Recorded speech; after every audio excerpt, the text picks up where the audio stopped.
seperti konseling menyusui dan konseling prapersalinan secara gratis loh. Sanggar ASI juga mengadakan kelas-kelas dan kolaborasi secara gratis juga loh. Profitnya didapatkan melalui penjualan perlengkapan ibu dan bayi maupun alat peraga edukasi. Di sini kami menjual berbagai alat peraga edukasi menyusui dari peraga lambung bayi Grey, Grace Model, memenuhi permintaan Bu KIA dari berbagai dinas kesehatan. Jangan lupa kunjungi serta follow sosial media dan marketplace kami ya.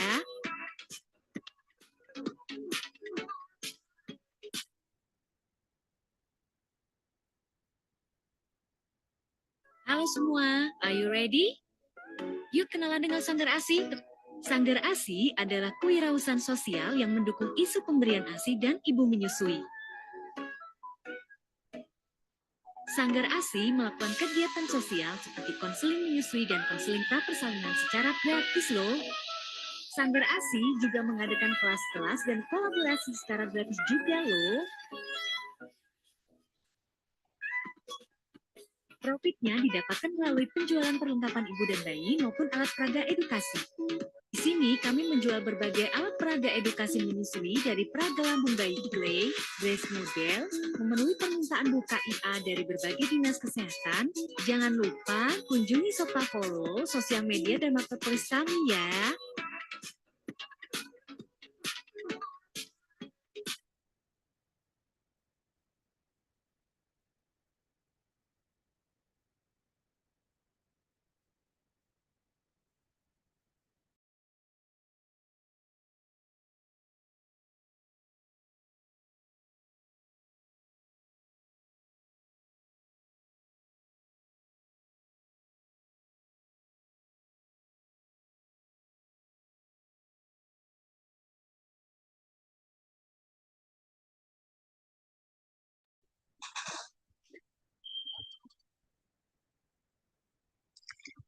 Halo, selamat pagi ibu-ibu semua. Assalamualaikum warahmatullahi wabarakatuh. Uh, Bertemu lagi di kelas diskusi MPASI ya dengan Sanggar ASI. Kali ini kita online. Perkenalkan, saya Mimi, saya konselor menyusui, konselor PMBA, lactation massage terapis dan hypno breastfeeding terapis di Sanggar ASI. Kali ini kita akan membahas tentang seluk-beluk MPASI ya, mulai dari menunya, tentang responsive feeding, lalu ada tentang gimana cara ngatasin GTM nih ya, terus ada juga tekstur-teksturnya, nanti kita bahas yang lain-lainnya. Sebelumnya acara ini, Zoom ini ya, kelas ini adalah gratis karena merupakan salah satu kegiatan SR dari Sanggar ASI. Apa sih SR itu? SR itu adalah Sustainable Responsibility dari Sanggar ASI yang dananya kita peroleh dari omset penjualan di toko Sanggar ASI yang kemudian sebagian kita alokasikan untuk sosial. Seperti itu ya. Eh, Sebelumnya kita berdoa dulu supaya acara Zoom sharing kelas kita kali ini berjalan dengan lancar. Mari kita berdoa menurut agama dan kepercayaan masing-masing.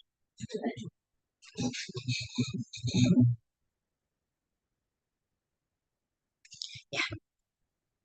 Oh ya, tadi saya lupa ya. Misal ada pertanyaan nih, kalau misalnya eh, mau berdonasi di Sanggar ASI itu bisa nggak sih gitu? Karena kan kita mengadakan kegiatan-kegiatan sosial ya, gitu. Jadi boleh berdonasi boleh, tapi dengan tentu saja dengan berbelanja di toko kita. Karena tagline kita adalah belanja Anda, donasi Anda. Dengan berbelanja di Sanggar ASI berarti bunda-bunda semua, ibu-ibu semua, ayah-ayah semua sudah menjadi bagian dari sosialisasi kami, ya.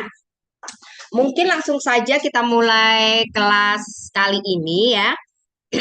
Ada 3 materi yang akan kita sharing, yang kita akan diskusi bareng-bareng.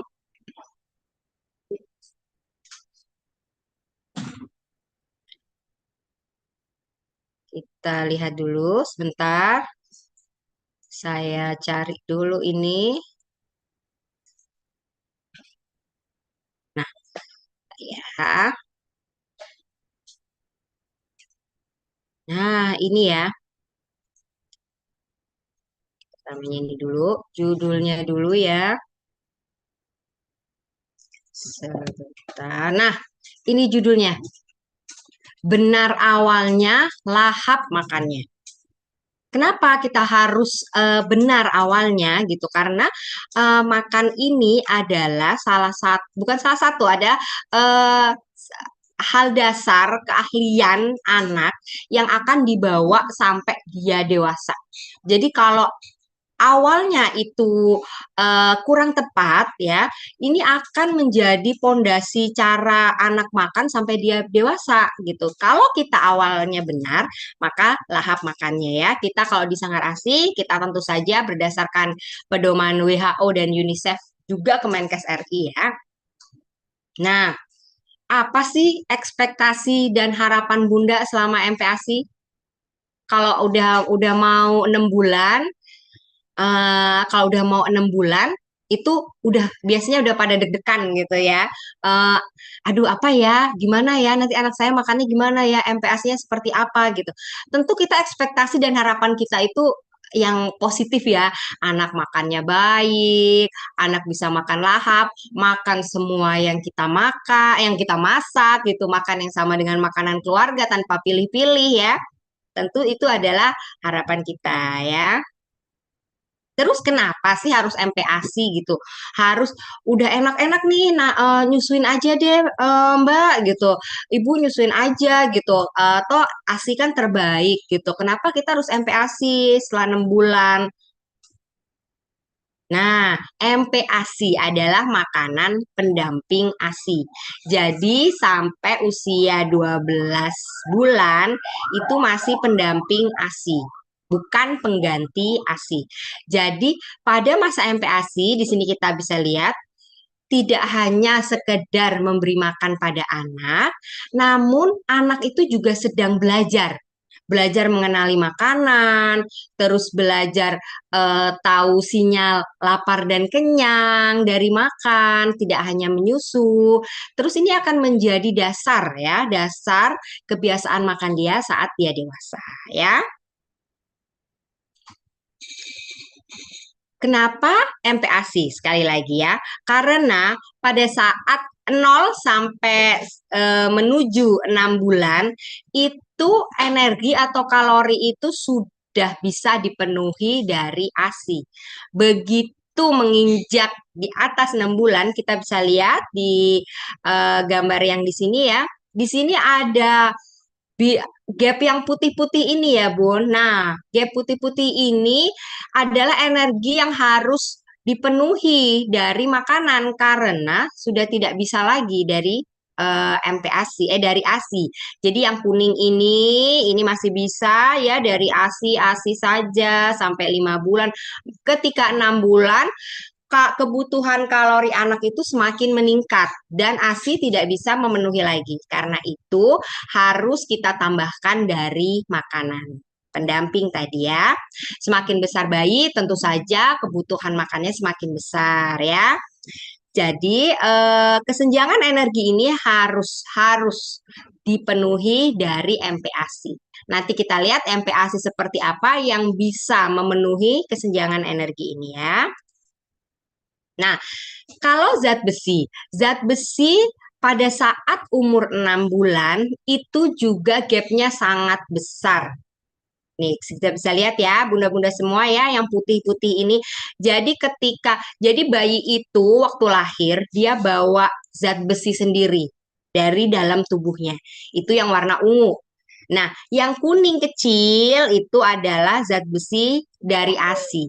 Jadi zat besi dari ASI itu dari bayi lahir sampai nanti usia menyapih itu segitu jumlahnya gitu ya. Jumlahnya yang kecil itu ya. Jadi sampai dia usia 5 bulan menuju 6 bulan itu zat besi dari bayi itu dipenuhi dari tubuhnya sendiri yang lebih besar ya. Kenapa? Kenapa kita suka mungkin bunda-bunda dulu waktu sedang hamil suka diresepin suplemen zat besi ya. Karena memang benar sekali berkaitan kalau ibunya anemia, biasanya bayinya akan beresiko tinggi untuk anemia juga gitu. Itu berkaitan dengan cadangan zat besi yang ada di tubuh bayi ya. Jadi begitu 6 bulan itu zat besinya itu habis. Yang di badan bayi sendiri, yang dibawa sama bayi sendiri. Sementara ASI masih ada tetap ya yang kuning. Nah, yang gap putih ini harus kita penuhi. Ya, harus kita penuhi dari makanan ya, dari protein hewani ataupun bahan makanan lain yang mengandung tinggi zat besi. Kenapa zat besi sangat penting? Karena zat besi itu adalah salah satu faktor untuk membentuk sel darah merah. Kita tahu ya, sel darah merah itu berguna untuk mengedarkan nutrisi ke seluruh tubuh. Kalau sel darah merahnya sedikit, tentu nutrisi yang dialirkan ke seluruh tubuh juga akan sedikit seperti itu. Jadi zat besi ini penting sekali ya. Nah, ketika 6 bulan. Kenapa pilihannya ketika 6 bulan? Dulu mungkin zaman-zaman eyang gitu ya. 4 bulan sudah boleh gitu ya diperkenalkan makanan. Tetapi berdasarkan penelitian saat ini, melanjutkan ASI sampai 6 bulan itu manfaatnya lebih besar dan ketika 6 bulan pencernaan bayi itu sudah lebih siap untuk menerima makanan selain ASI ya. Nih ya, tadi waktunya harus tepat waktu. Tandanya kita lihat tanda-tanda bayi siap makan. Biasanya setelah 6 bulan itu bayi itu sudah mulai bisa duduk tegak walaupun dibantu ya. Kemudian lehernya juga sudah tegak, sudah bisa menegakkan leher secara sendiri gitu ya. Lalu refleks menjulurkan lidah juga makin berkurang gitu. Kenapa refleks menjulurkan lidah berkurang?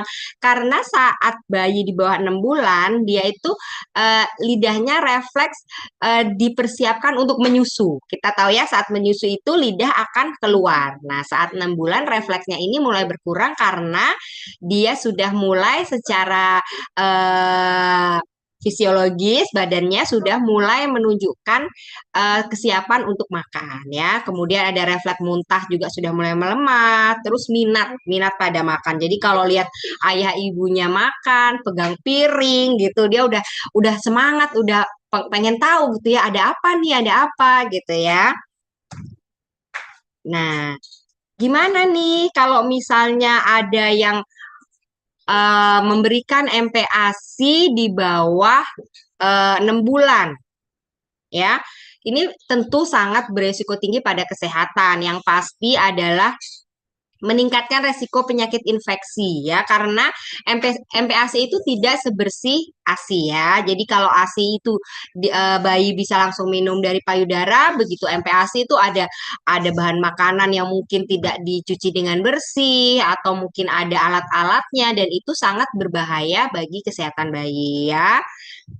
Dan ketika bayi di bawah 6 bulan diberikan MPASI, tentu asupan ASINya akan berkurang. Begitu asupan ASI akan berkurang, imunnya dia akan mudah imunnya akan lebih rendah dibanding ketika anak diberikan diberikan ASI 6 bulan full ya.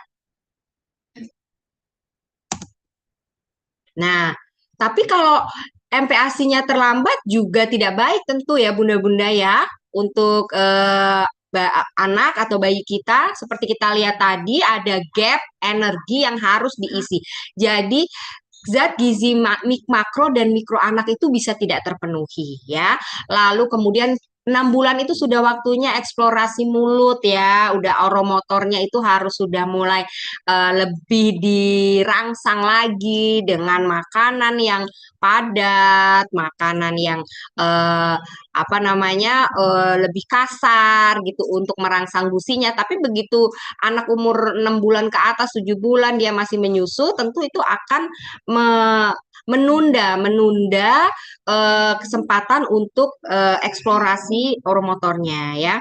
Kemudian ada resiko terjadinya alergi makanan karena itu tadi ada gap energi yang tidak terisi dengan cepat gitu akan menimbulkan imunnya juga turun ya. Lalu tentu saja resiko mengalami masalah makanan di kemudian hari. Nah, strategi pemberian MPASI yang selanjutnya adalah adekuat. Ya, adekuat itu apa sih? Adekuat itu adalah jadi dalam satu mangkok makan anak, satu suap anak itu sudah memenuhi 4 bintang ya. Kalau kita bilang 4 bintang itu adalah karbohidrat, protein hewani, protein nabati, lalu sayur dan buah. Kita jangan lupa ada lemak minyak. Nanti kita lihat ya. Jadi karbohidrat itu sudah pasti sudah tahu ya bunda-bunda semua. Memang kalau kita kebanyakan orang Indonesia pasti nasi gitu ya. Tapi sebenarnya karbohidrat yang lain juga ada kentang, jagung, ada sagu, ada pasta, mie itu juga termasuk karbohidrat ya. Lalu yang diutamakan menurut WHO saat ini adalah untuk memenuhi kebutuhan zat besinya adalah protein hewani. Jadi kita eh, lebih mengutamakan protein hewani dibandingkan protein nabati. Pertama karena pada protein hewani proteinnya itu zat besinya itu lebih mudah diserap dibandingkan protein nabati. Seperti itu dan lebih lengkap ya. Jadi protein hewani itu bisa telur, daging sapi, daging ayam, daging kambing, ikan ya segala macam seperti itu. Kalau kacang-kacangannya bisa dari tahu, tempe, kacang merah, kacang hijau ya. Tapi kita untuk yang terbaru ya, yang terbaru Kemenkes yang terbaru itu adalah kita mengutamakan protein hewani dahulu ya.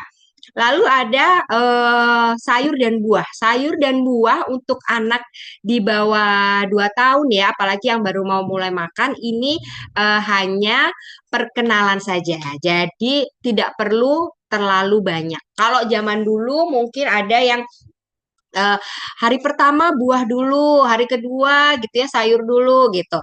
Tapi sebenarnya itu kurang tepat karena kita tahu bahwa lambung bayi itu kan kecil, kecil lebih kecil dari lambung kita. Jadi kalau bisa sekali makan itu nutrisinya kaya gitu ya. Sementara kita tahu ya kalau sayur buah itu kaya akan serat ya. Begitu dia kebanyakan sayur buah, dia di lambungnya yang kecil itu penuh, maka untuk karbohidrat, proteinnya itu malah menjadi berkurang. Padahal yang dia butuhkan di usia 6 bulan ke atas itu adalah energi, adalah kalori, bukan serat. Jadi tetap sayur buah tetap diberikan setiap hari, tetapi jumlahnya sedikit saja hanya untuk perkenalan ya. Nah, ini ya. Berikan MPASI bervariasi yang lengkap. Protein hewani diutamakan ya. Lalu menunya seperti apa? Menunya adalah menu keluarga. Jadi apa yang dimakan keluarga saat itu, hari itu yaitu menu MPASI adik bayi kita gitu. Jadi sebisa mungkin tidak dibedakan. Kenapa ya Bunda? Kenapa tidak sebisa mungkin disamakan ya, nggak dibeda-bedakan menunya. Kenapa? Karena itu adalah beresiko untuk dia kemudian hari menjadi picky eater gitu. Karena biasa nih ibunya makan, bapak ibunya makan ikan lele gitu ya, adiknya dikasih salmon misalnya. Bukan berarti salmon tidak boleh gitu. Kalau kalau keluarga hari itu makan salmon nggak apa-apa, sama ya. Tapi kalau kalau dibedakan lama kelamaan bayi itu akan mendapatkan apa ya memikirkan gitu bahwa oh berarti selama makanku itu beda ya sama bapak ibu gitu. Oh, jadi ketika saatnya kita kasih makan yang sama, kita harapkan umur 1 tahun dia sudah bisa makan makanan yang mungkin teksturnya sudah mendekati tekstur dewasa, menunya juga sama gitu ya. Dia akan menolak gitu. Kenapa? Loh, kenapa harus sama dengan bapak ibu gitu. Kemarin-kemarin kan aku beda makannya gitu ya. Jadi sebisa mungkin kita memberi makan itu, memberi MPASI menunya itu yang sama dengan menu menu keluarga ya. Tinggal frekuensinya, jumlahnya, teksturnya kita sesuaikan dengan usia anak. Misal 6 bulan itu masih disaring, nanti masuk 8-9 bulan sudah mulai dicacah, seperti itu ya.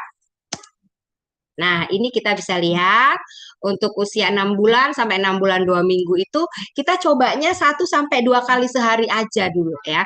1 sampai 2 kali 1 sampai 2 kali frekuensinya dalam sehari itu. Porsinya juga nggak usah terlalu banyak, 2 atau 3 sendok. Jadi 2 atau 3 sendok makan orang dewasa ya. Jadi eh besok nih mau MPASI nih berapa kali ya frekuensinya? Sekali aja dulu Bunda nggak apa-apa. Tapi saya ingatkan lagi dalam sekali dalam 2 sendok itu nutrisinya yang penuh gitu. Hari itu keluarga makan apa nih? Oh kakaknya, oh ayahnya makan hari ini saya masak soto Mbak gitu ya.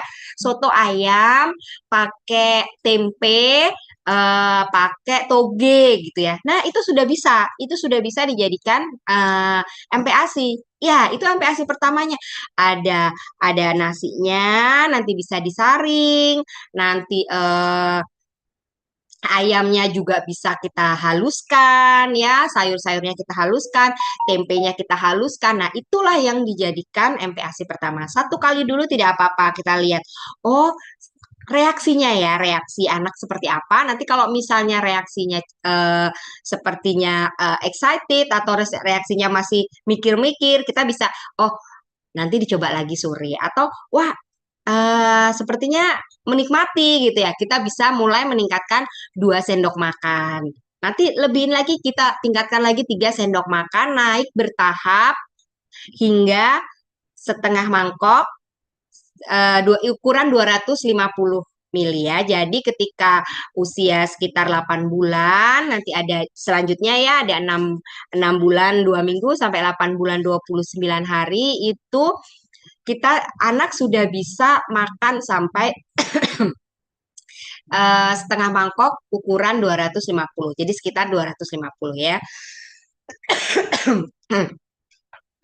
Ketika untuk 8 bulan dia masih sama ya, bubur kental atau saring ya. 6 bulan itu bubur saring hingga lumat. Nanti semakin semakin bertambahnya usia, buburnya dikentalin, mungkin apa namanya?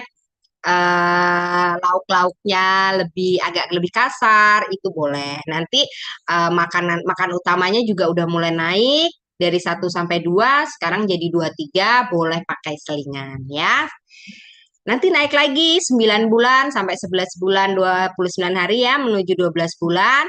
Makan utamanya bisa 3 kali, selingannya kita tambahkan 2 kali. Jumlahnya naik lagi nih dari setengah jadi 3/4 ya. Mulai cincang halus, boleh cincang mulai kasar. Kadang anak sudah mulai tumbuh giginya ya, umur umur 9 bulan sampai hampir 1 tahun sudah mulai diharapkan sudah mulai tumbuh giginya sehingga kita menambahkan teksturnya ya menjadi lebih kasar. Kemudian 12 bulan uh, frekuensinya bisa sampai 4 kali, selingannya 2 kali, ukuran takarannya 250, menunya sudah menu keluarga ya. Untuk ASI tetap semau bayi, tetapi ketika kita sudah mulai makan, kita akan terapkan feeding rules-nya. Jangan lupa ya, kapan waktu makan, kapan waktu menyusu, kapan waktu selingan itu harus diatur supaya bayi itu mempunyai sinyal lapar dan kenyangnya ya. Nah, ini kita bisa lihat teksturnya ya. Kalau misalnya 6 bulan saring lumat, nanti 6 setengah bulan sampai hampir 9 bulan sudah agak buburnya sudah lebih kental, lauknya juga sudah lebih kasar. Kemudian 9 bulan sampai menuju 12 bulan dia sudah mulai dicincang. Kalau yang 12 bulan ke atas sudah menu keluarga. Nah, yang penting juga selain kita menu adalah cara pemberian makannya bayi kita, karena ketika kita eh, tidak memberikan hanya berfokus pada menunya dan kita lupa pada strategi pemberiannya, padahal MPASI ini adalah waktunya kita apa ya, mengajarkan anak tentang prosesnya, proses makan. Yang pertama kita harus bersabar ya. Jadi kita harus apa, kontak mata dengan anak, tersenyum ya Bun. Jadi dari awal itu kita sudah, Ade, hari ini kita sarapan ya. Kita sarapan pakai apa, eh, sayur bayam, pakai telur seperti itu ya. Jadi kita kita kita berikan ini ya, apa namanya? eh, apa ya, responsif. Jadi kita aktif juga gitu loh. Kita aktif pada sesi dia makan, dan yang nggak kalah pentingnya, sebisa mungkin kita menemani anak makan dalam artian bukan cuma anaknya aja yang makan gitu, tapi kitanya juga yang memberi makan itu juga ikut makan gitu. Terus kalau bisa ada keluarga, kakaknya, ayahnya itu juga bisa ikut makan gitu. Jadi anak itu tahu, oh hari ini eh, semuanya ikut makan gitu. Oh, oh gitu ya caranya ngunyah ya gitu. Kita ngunyah depan dia gitu ya. Kita nih buka mulut lebar gitu ya. Terus kunyah kunyah gitu ya. Ini punya ade, ini punya ibu, ini punya kakak. Jadi anak itu terlibat. Jadi dia tahu, oh, oh aku tuh harus makan ya. Oh, kalau makan itu menyenangkan ya gitu ya. Jadi bukan hanya anak didudukkan gitu ya, terus kita pasang muka tegang gitu ya, terus langsung cuman satu arah gitu. Adik, buka, buka. Nah, seperti itu ya. Itu dia tidak akan merasa bahwa proses makan itu adalah hal yang menyenangkan. Jadi responsive feeding ini penting banget ya. Terus batasi pemberian makan maksimal 30 menit ya teorinya ya. Jadi kenapa 30 menit? Karena anak itu fokusnya hanya pada 10 menit pertama. Setelah itu dia akan mulai gelisah atau mulai terdistraksi ya. Jadi kita usahakan dia pada 10 menit pertama itu dia duduk, kita makan bersama, tidak ada distraksi, tidak ada jalan-jalan keliling komplek gitu ya, tidak ada gadget gitu. Jadi dia 10 menit pertama itu fokus, kemudian diharapkan dia bisa menghabiskan di bawah 30 menit ya. Lalu tawarkan jenis-jenis makanan yang baru gitu ya, yang bervariasi gitu. Jadi anak itu butuh 10 sampai 15 kali kenal makanan baru. Kita itu bisa lihat bahwa anak ini memang benar suka atau enggak gitu. Kadang-kadang kita baru satu dua kali ini, Mbak, tapi dia nggak mau Mbak ikan kembung, soalnya dilepeh gitu. Nah, itu kadang-kadang bukan melepeh ya, refleks menjulurkan lidah itu masih ada gitu ya. Jadi dia dia mau nelen tapi dia refleksnya malah mengeluarkan lidah jadi lepeh gitu ya, atau dia juga masih, oh ikan itu teksturnya seperti ini ya, oh kok saya belum bisa ya, aku kok belum bisa ya, aku keluarin dulu deh dari mulut gitu. Itu bisa juga karena pada saat MPASI itu awal perkenalan anak itu juga belajar tentang teksturnya ya. Jadi kita tawarkan lagi. Besok kita tawarkan lagi gitu ya, sesuai dengan menu keluarga yang hari itu. Harus bervariasi ya.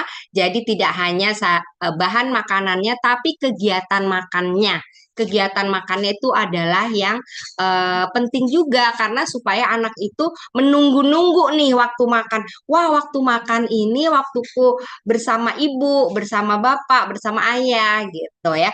Dan biarkan anak memegang makanannya gitu. Jadi eh, kadang-kadang kita gemes ya kalau apa namanya jadi ibu, belepotan lah mulutnya gitu, dia kita kasih makan sendiri, dia apa namanya buburnya cuma diaduk-aduk, tapi itu adalah melatih otaknya, kecerdasannya akan bertambah dengan dia memegang makanannya gitu. Jadi dia akan tahu, oh buburku tuh lengket ya, oh lengket itu seperti ini ya gitu ya.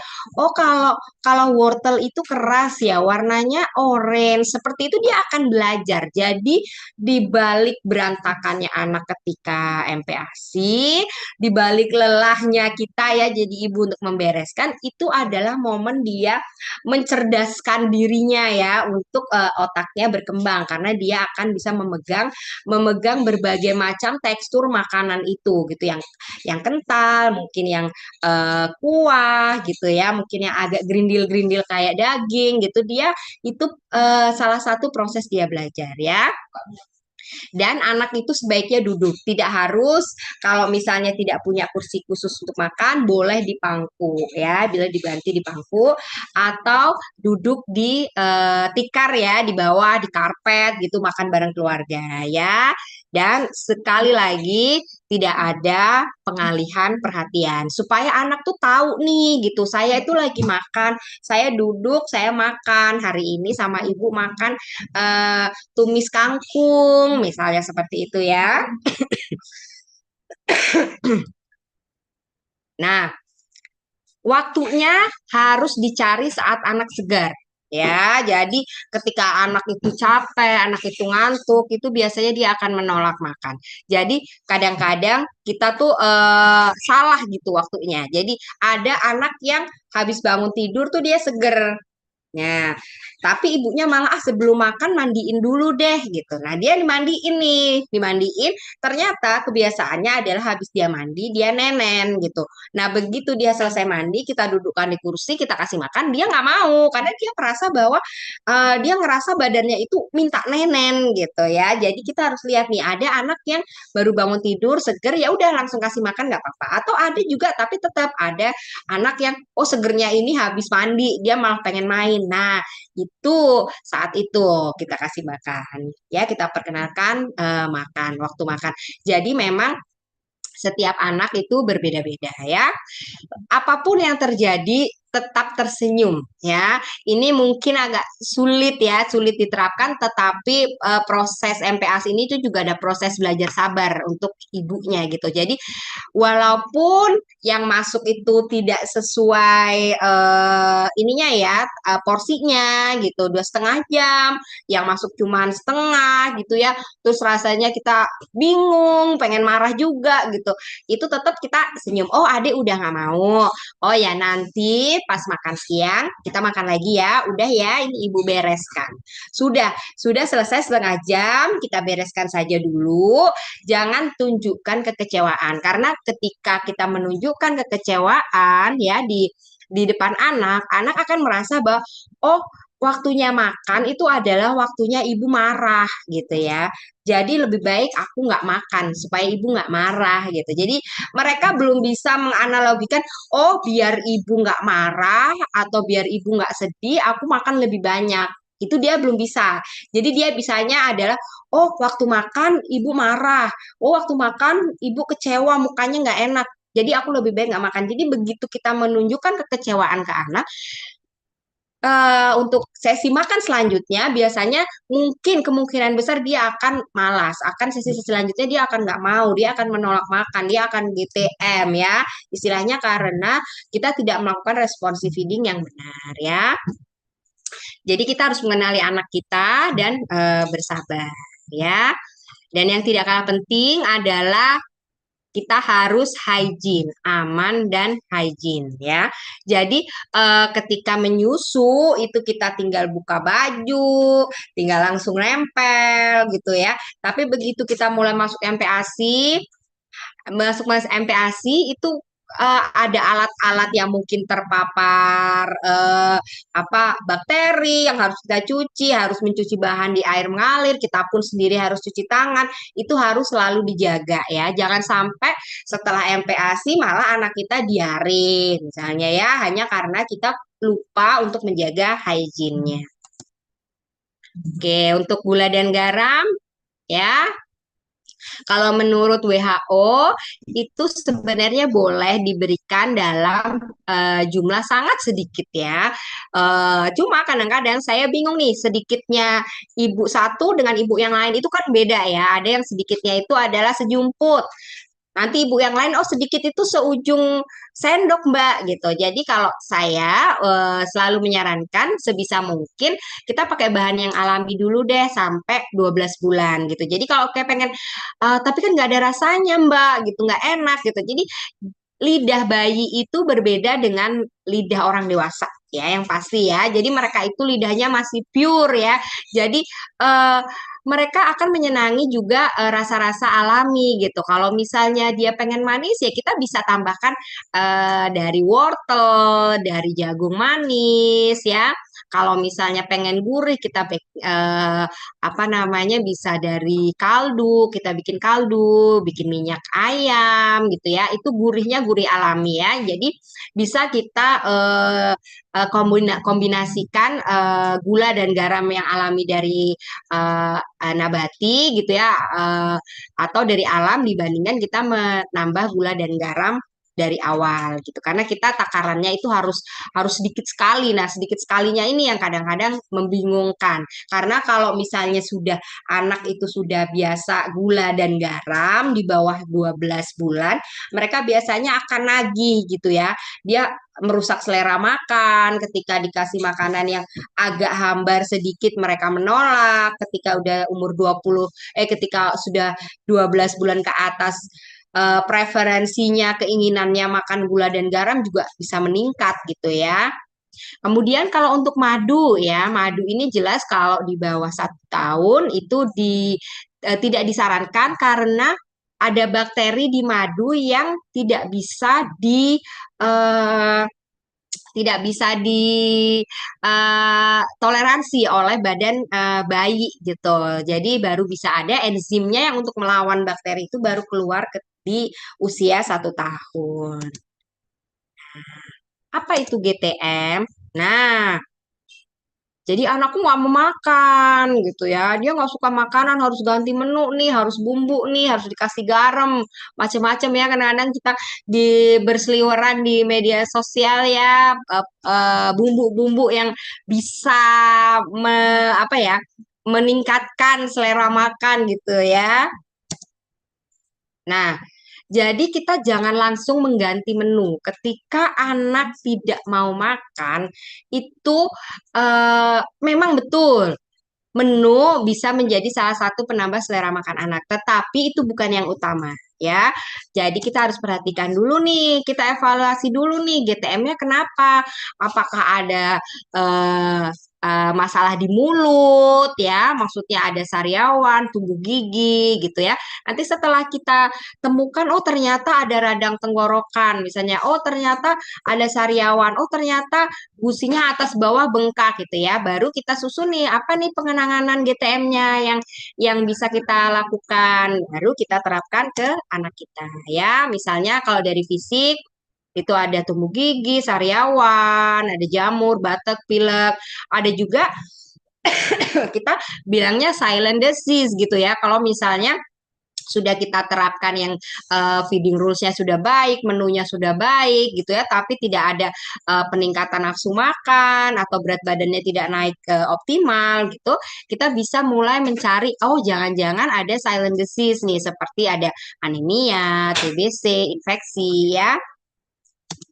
Nah, kalau masalahnya adalah masalah perilaku, bisa jadi itu tadi eh, waktu makannya itu pas dia ngantuk, ya bisa. Jadi dia menolak gitu, atau makan sama nyusu terlalu deket nih. Misal harusnya sarapan jam 8, setengah 8 atau jam 7 minta nyusu, nyusunya banyak gitu ya. Begitu jam 8 kita berikan, anak menolak. Karena itu penting sekali feeding rules. Feeding rules itu jadwal makannya ya itu fleksibel, setiap keluarga masing-masing ada waktunya sendiri-sendiri, tetapi kalau waktunya makan itu ya makan. Kadang ada anak yang di tengah-tengah makan itu tiba-tiba pengen nenen gitu. Terus ya udahlah daripada nggak makan nenenin aja. Nah, itu bisa mengacaukan sinyal lapar dan kenyang si anak. Jadi ketika misalnya tadi makan duduk yuk kita makan siang. Hari ini menunya ayam bakar, sayur asem gitu ya. Dah 5 menit pertama, 10 menit pertama, lalu dia ini ya cranky gitu ya, rewel, nenen nenen gitu ya. Itu bisa kita angkat dulu, kita tenangkan sambil kita bilang, nanti nenennya setelah makan ya Dek gitu. Nanti kita makan dulu ya, makan supaya sehat gitu. Terus kita coba lagi sampai 30 menit ya. Kalau udah 10 menit terakhir sampai 30 menit memang dia tidak mau, ya sudah kita hentikan makan, lalu bisa kalau memang ingin nenenin boleh dinenenin, tapi di tengah-tengah makan sebaiknya kita tidak apa menyelipkan nenen tadi karena itu bisa mengacaukan sinyal lapar dan kenyang. Lalu anak pengen makan sendiri nih, tapi mungkin kita atau keluarganya melarang, nanti ini apa kotor gitu ya, nanti apa berantakan gitu. Padahal itu tadi seperti saya bilang itu adalah salah satu bentuk belajar anak gitu ya. Jadi anak dia pengen makan sendiri, ibu makan sendiri kok kayaknya enak, kakak makan sendiri gitu, kok aku harus disuapin. Nah, biarkan anak mencoba makan sendiri walaupun untuk anak yang di bawah 12 bulan biasanya masih mix feeding ya, dia bisa makan sendiri dan juga kita bisa sambil menyuapi ya. Lalu makan digendong-gendong ya, makan digendong-gendong ini eh, dia akan nggak ngerti nih saya lagi main apalagi makan lagi apa nih karena makannya sambil digendong.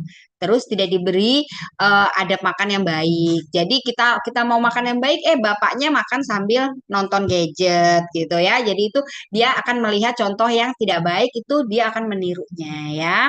Terus makan dipaksa, terus kita naik tekstur ya, naik turun tekstur harusnya masih harusnya sudah tekstur cincang, tapi kita masih biar cepet makannya kita tetap tekstur saring lumat gitu. Nah, itu juga membuat dia malas gitu ya, karena sudah tidak ada tantangan lagi ya. Nah, kalau GTM-nya itu karena masalah fisik tadi, karena ada sariawan, ada silent disease, itu kita harus konsultasi ke dokter yang pasti ya. Lalu mengikuti arahan dokternya, lalu berikan obat sesuai resepnya.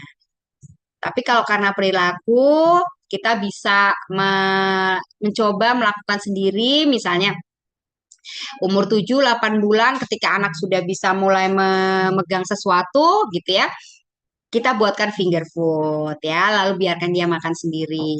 Jadi dia kasih piring, ini punya adik, kita kasih piring aja, ada buburnya dia, ada makanannya dia, ada finger foodnya, sambil kita suapi, sambil kita sendiri pun ikut makan ya. Lalu kalau misalnya dia ada trauma makan, kita marah. Nah, seperti tadi, kita jangan menunjukkan kemarahan atau kekecewaan di depan anak ya. Jadi mending kita kalau misalnya kita marah banget ini ya gitu ya. Mending kita pergi dulu dari situ sebentar 5 menit, kita minum air putih, kita tarik nafas gitu ya supaya tidak menunjukkan kemarahan atau kekecewaan di depan anak. Lalu berikan adab makannya, contoh atau adab makan yang baik, makan duduk, kemudian buat jadwal makan ya.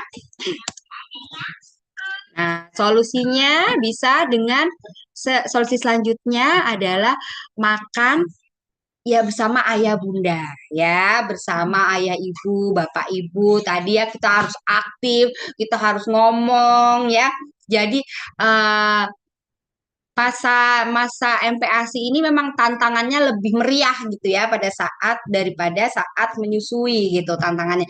Jadi kita pun harus lebih apa ya, lebih bersabar dan mau gitu ya meluangkan waktu untuk eh, menanamkan atau memberikan pengalaman makan, proses makan yang menyenangkan buat anak gitu ya. Hari ini anak bisa libatkan gitu ya, misalnya makan, anak ditaruh stroller, misalnya masih 6 bulan, ibu hari ini mau masak sop ayam, ini loh, tunjukin wortelnya pakai wortel, warnanya orange gitu ya. Sekarang ibu cincang-cincang, sekarang ibu potong, nah yang seperti itu ya. Jadi selalu dilibatkan anak, sudah jadi juga ini sudah jadi ini makanan adik. Jadi dia itu merasa terlibat dalam proses makannya.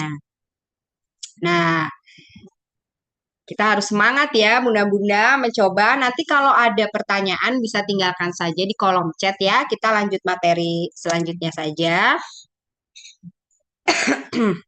Sebentar.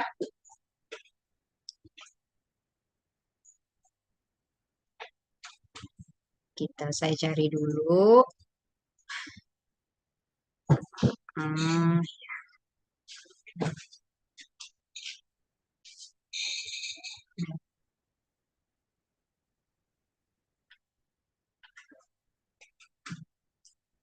Nah, selanjutnya ini adalah tadi yang sudah sedikit saya singgung ya, menu MPASI 4 bintang.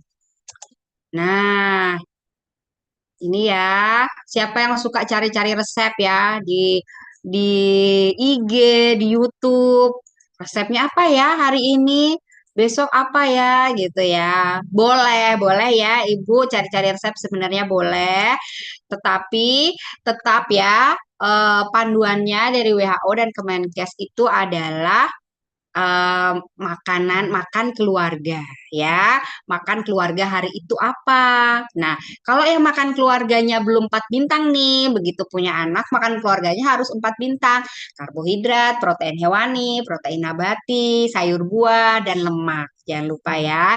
Jadi makanan keluarga itulah yang akan kita olah menjadi MPASI ya. Boleh makan apa aja ya.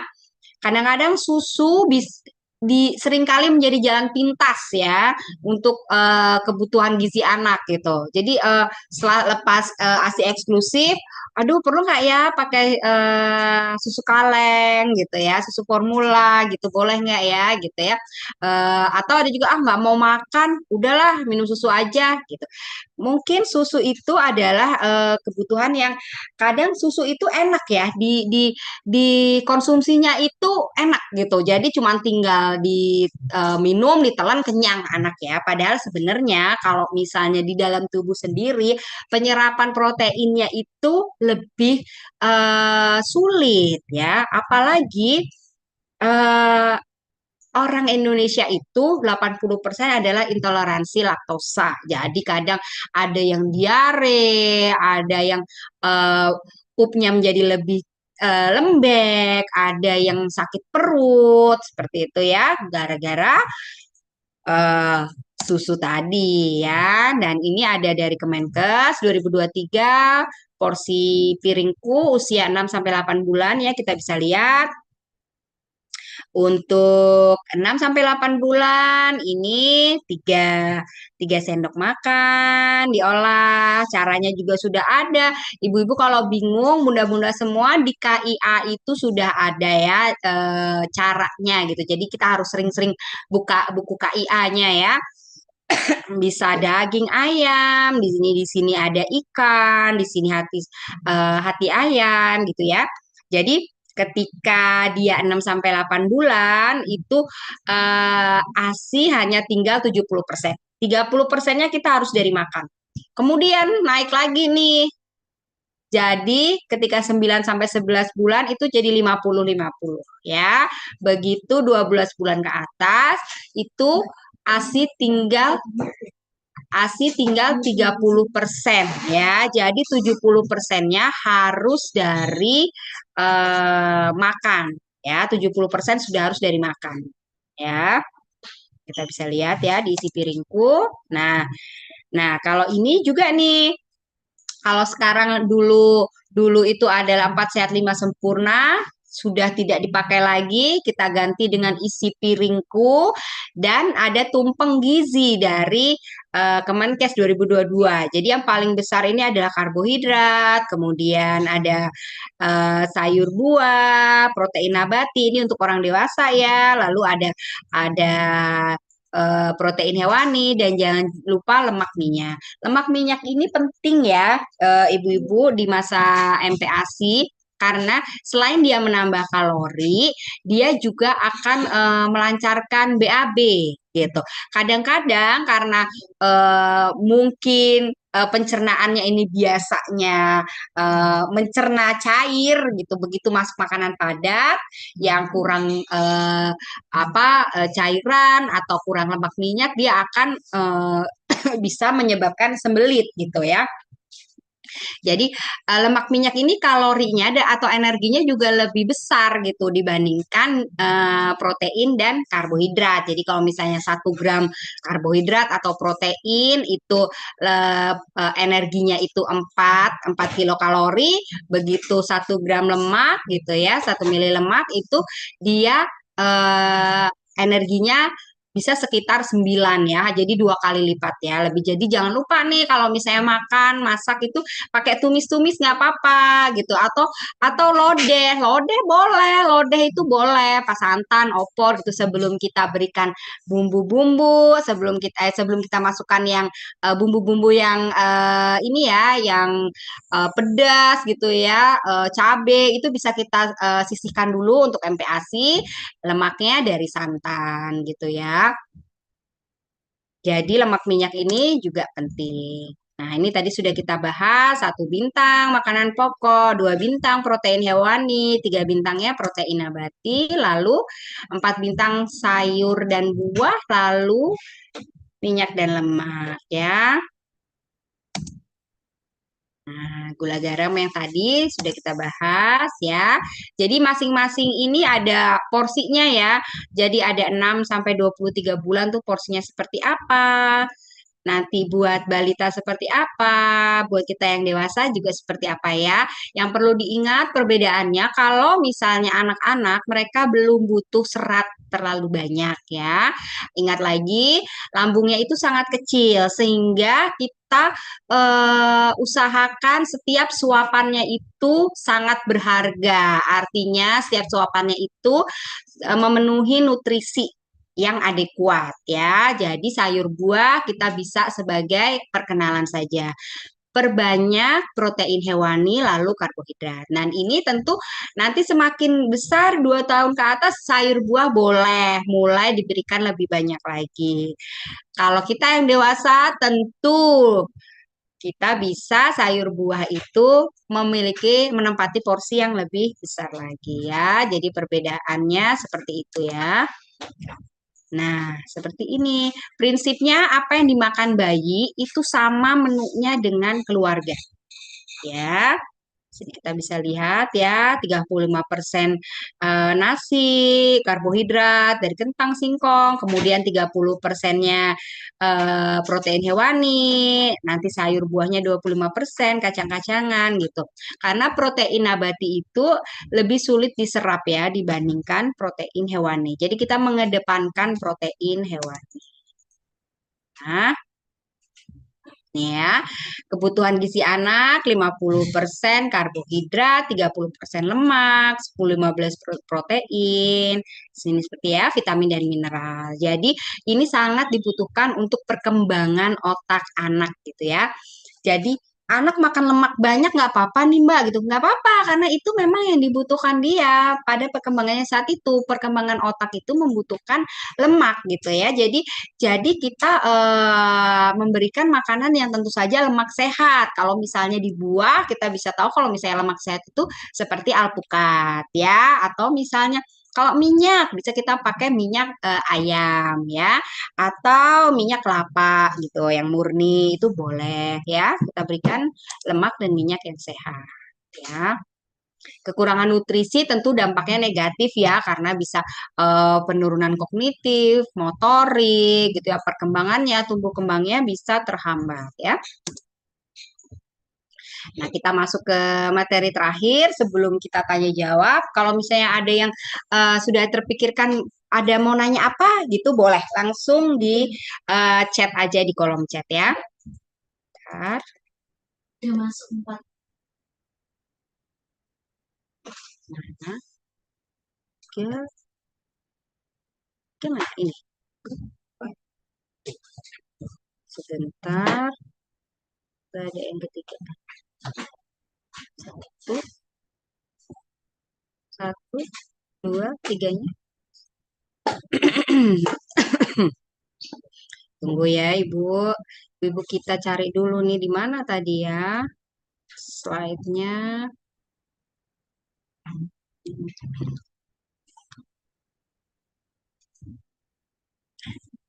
Ya,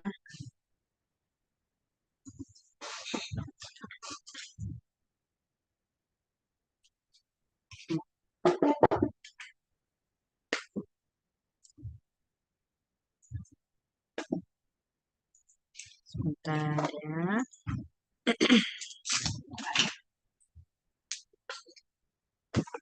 Nah, masuk lagi. Loh, kok masuk ke sini ya, Mbak? Nah, hasilnya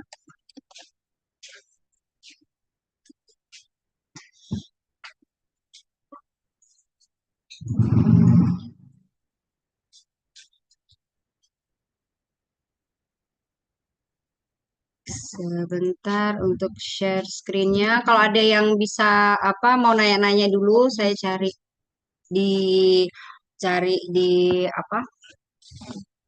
Saya cari dulu yang ketiga ini adalah penting juga ya. Ini adalah hypno eating.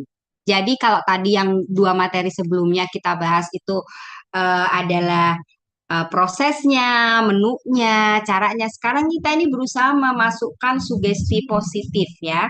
Sugesti positif kepada anak dari cara kita memberikan sugesti-sugesti yang baik tentang makan ya. Seperti di sini adalah mendidik kebiasaan makan dengan teladan dan sikap yang positif. Seperti apa sih? Jadi ada nih ya, yang kita lihat ya, picky eater gitu ya. Lalu makan sambil jalan-jalan. Pasti sering ya, keliling komplek lu lihat ayam gitu ya. Ada burung gitu. Nah, ini kita bisa lihat ya, ada videonya. Kita coba putar ya. Nah,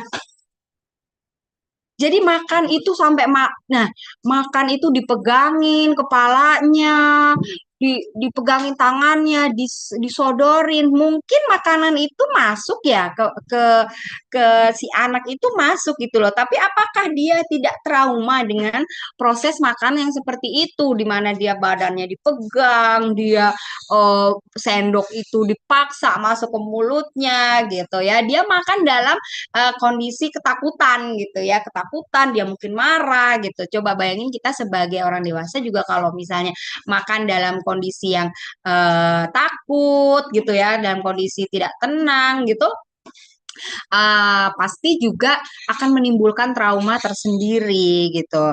Jadi akan menimbulkan ketidaknyamanan dia untuk makan, padahal dia perlu makan untuk hidup ya sampai nanti dia besar. Nah ya, jadi ada nih tuh ya apa ini ya? Jadi dia makan, maksa makan, akhirnya dia trauma dan jadi GTM parah seperti yang kita tadi materi sebelumnya ya. Apa penyebab GTM? Kita lihat dulu trauma. Nah, kalau trauma itu adalah secara psikologis, tentu kita bisa melakukan cara-cara untuk menghilangkan trauma itu ya. Nah, ini ada nih, ini videonya. Nah, videonya Cipung ya. Nah, dia makan apa aja gitu. Dia pegang makanannya gitu ya. Dia dia dia dia diberi kesempatan gitu, diberi kesempatan untuk mengeksplorasi makanannya. Jadi dia tuh excited gitu terhadap makan. Ya, ya tentu ini dengan pengasuhnya mungkin dibayar ya untuk seperti ini gitu. Tapi kita jangan kalah gitu ya. Sebagai bunda-bunda hebat, ibu-ibu hebat jangan kalah gitu. Bisa kok anak itu makan dengan lahap, makan dengan apa ya, makan dengan senang gitu. Asal mereka kita support, kita fasilitasi untuk belajar. Belajar untuk apa namanya? Kita bisa memberikan dia pengalaman bahwa makan itu menyenangkan loh, makan itu senang loh, makan itu enak loh gitu. Ya, jadi tidak ada lagi GTM GTM-an gitu. Jadi doyan, makan duduk, makan sendiri gitu. Dadas, adek udah makannya kenyang. Nah, kita juga harus bertanya seperti itu apa responsi feedingnya gitu. Jadi ketika dia sudah kenyang, kita hargai gitu. Oh, adek sudah kenyang. Oke, nanti kita kita makan lagi ya di makan siang gitu. Setelah adek bobo, setelah adek nenen gitu. Walaupun makanannya itu tidak habis, kita hargai setelah 30 menit. Oh, adek sudah kenyang, udah nggak mau. Oke, nanti kita makan lanjut lagi makannya nanti ya gitu setelah bubuk ya setelah main ya gitu jadi kita hargai jadi tidak ada lagi kita kok habis sih kok di mood sih gitu ya kok kok apa namanya makannya cuma sedikit sih nah itu sebaiknya kita tahan ya kalimat-kalimat negatif seperti itu ketika anak makan ya. Tuh ya, makan duduk. Tuh. Gimana sih kita bisa memiliki anak-anak dengan kebiasaan makan seperti itu? Nah, satu yang pasti, sikap dan perilaku anak itu hasil dari yang dia lihat sehari-hari ya. Jadi sama nih, buah jatuh tak jauh dari pohonnya gitu ya.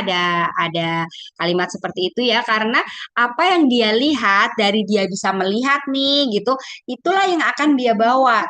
Juga begitu kalau dengan ini makan gitu, selera makan gitu. Kalau misalnya selama dia mulai mau MPASI ibunya itu dia lihat ibunya kakaknya atau siapa yang ada di rumah itu malas-malasan makan kalau ada sayur di piring dipinggirin gitu itu akan menjadi perilaku dia juga gitu jadi kita tidak bisa berharap anak kita makan banyak makan lahap gitu ya sementara kita sendiri tidak melakukan hal yang sama gitu jadi ketika kita ingin anak kita MPASI-nya mulus gitu, kita pun sudah bersiap diri gitu untuk memberikan contoh yang baik.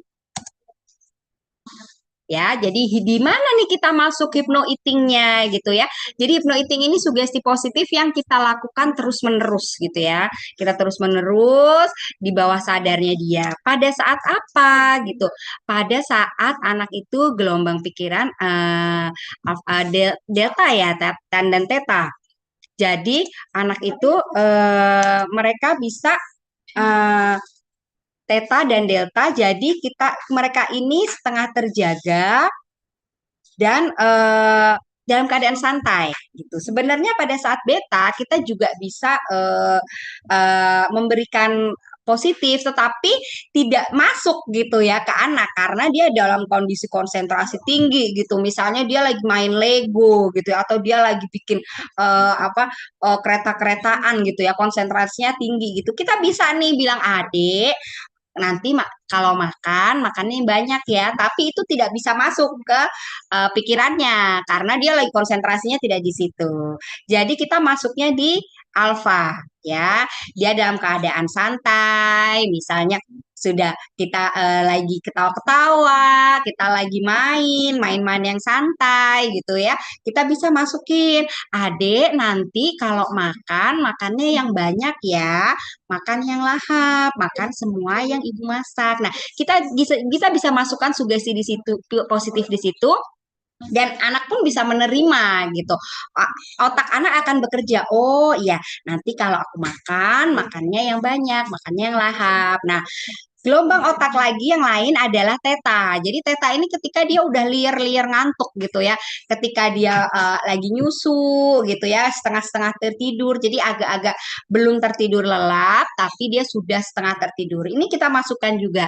Adik, nanti kalau pas makannya yang banyak ya, makannya yang lahap, makannya yang sehat. Itu akan terekam di otaknya ya.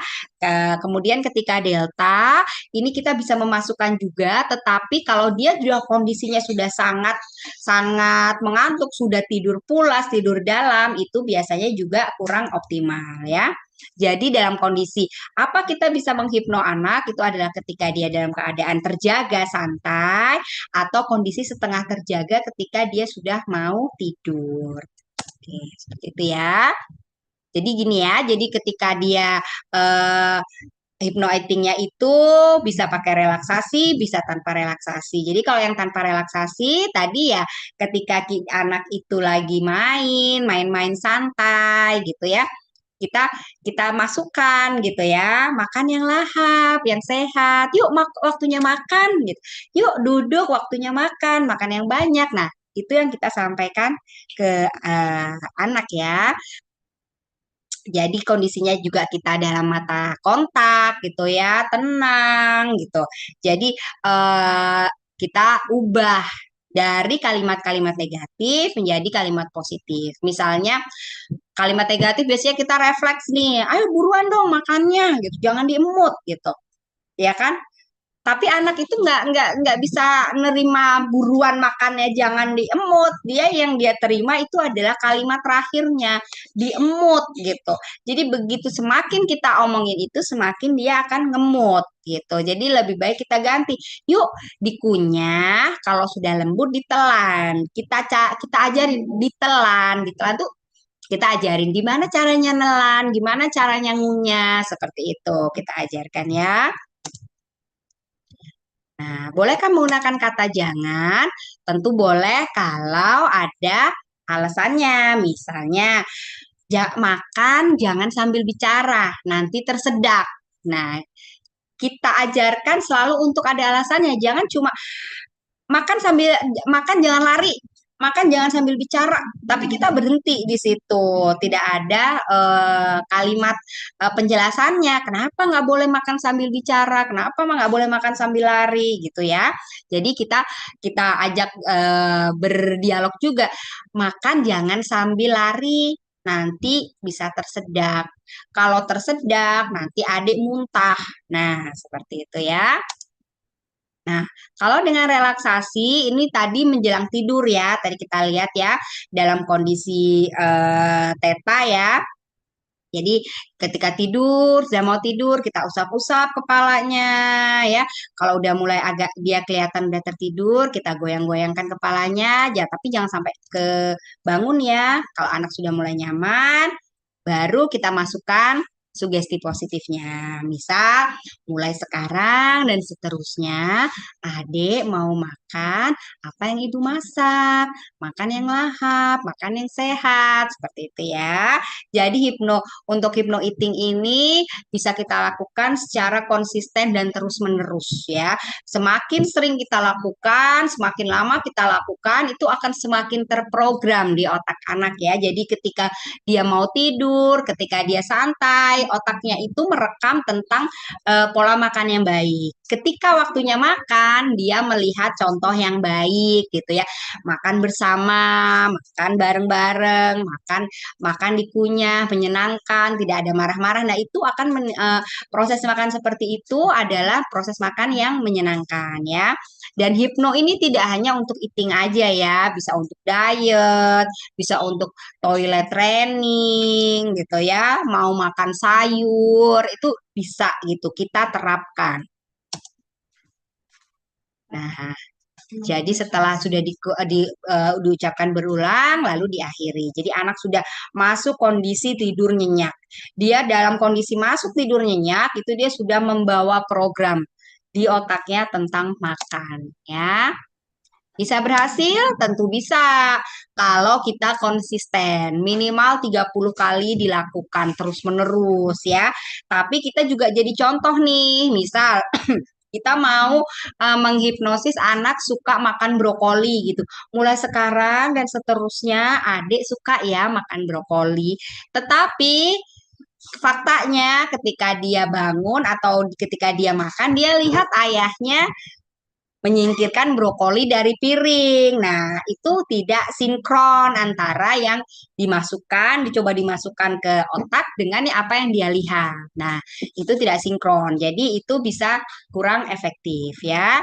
Jadi kalau mau efektif, kita lakukan terus-menerus. Ketika dia bangun pun dia terjaga, dia membuka mata, dia bermain, itu dia melihat apa yang kita hipnosiskan ke si anak ya. Bisa dilakukan kapan saja, bisa dilakukan untuk siapa saja, usia berapapun ya. Nggak hanya anak-anak yang baru MPASI, untuk anak yang sudah agak lebih besar pun bisa dilakukan dengan cara yang sama ya, asalkan konsisten dan terus-menerus ya. Di sini kita benar awalnya, lahap makannya. Oke, 3 materi sudah habis. Sekarang kita bisa putar video ya. Kita putar video tentang cara masak. Jadi supaya terbayang nih bunda-bunda semua. Yang mana ya videonya? Kita bisa lihat. Jadi di sini nanti kita coba nih cara masak dari menu keluarga. Menu apapun bisa, asalkan menunya itu tidak pedas, tidak yang beraroma kuat gitu ya. Itu bisa diolah ya. Kita bisa lihat.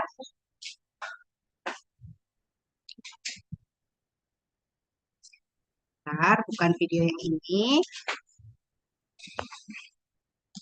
Kalau misalnya, Mbak, boleh nggak kalau anak mulai diperkenalkan apa ya, rempah-rempah gitu? Boleh, boleh sekali. Jadi rempah-rempah yang bisa itu bisa kemiri gitu ya. Kalau merica bisa di nanti lagi gitu ya. Atau misalnya kalau jahe, jahe itu boleh ketika anak mungkin usia 9 bulan ke atas dalam sedikit ya rasa-rasa anget gitu boleh. Tapi kalau misalnya untuk lada atau misalnya eh, cabe gitu, sebaiknya kita tunda dulu sampai memang anak sudah bisa makan makanan keluarga. Ya, kita lihat dulu gimana sih prosesnya, apa namanya, masak dari menu keluarga. Kalau di KIA itu ada 2 cara ya ibu-ibu bisa dilihat. Jadi bisa masak menunya itu dari menu makan yang sudah jadi atau dari bahan makanannya gitu. Misalnya hari itu kita mau masak opor, bisa kita ambilkan MPASI-nya itu dari opornya atau kita bisa mengolah sendiri ayamnya, santannya, misalnya ya sayurnya gitu. Belum dimasak opor tetapi bahan makanannya sama itu bisa. Jadi bisa dilihat. Kalau untuk selingannya, selingannya seperti apa gitu ya. Kalau misalnya selingan, selingan yang kita rekomendasikan tentu selingan.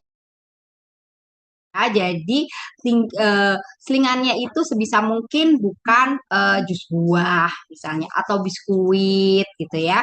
Jadi selingannya itu yang kalorinya tinggi juga karena kita perlu untuk energi dan berat badannya. Misalnya kita bisa bikin puding telur atau kita bikin apa namanya seperti apa ya, bubur daging seperti itu tuh bisa ya.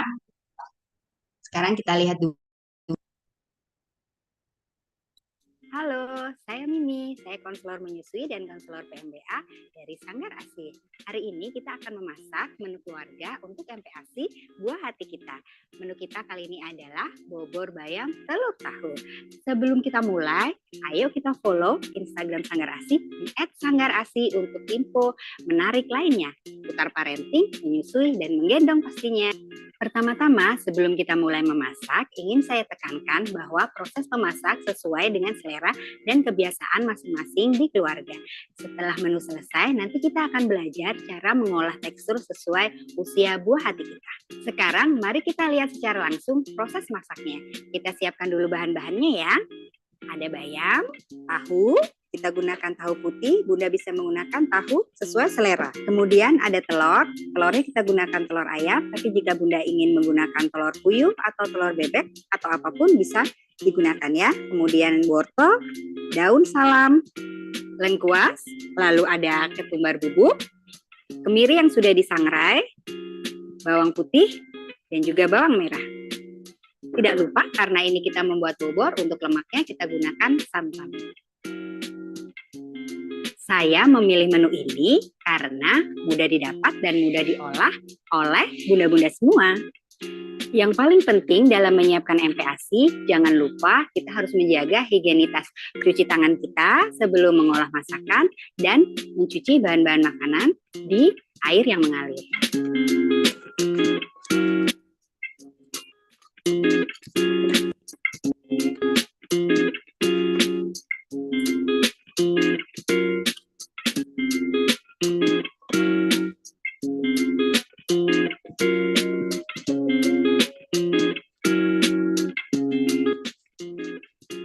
Mari kita sisihkan bahan yang akan kita gunakan untuk mengolah tekstur. Ambil secukupnya untuk anak 3 kali makan, lalu kita boleh tambahkan gula dan garam sesuai selera. Sekarang kita membuat bubur nasi dari nasi keluarga. Perbandingannya adalah 1 mangkok nasi dengan 1 mangkok air.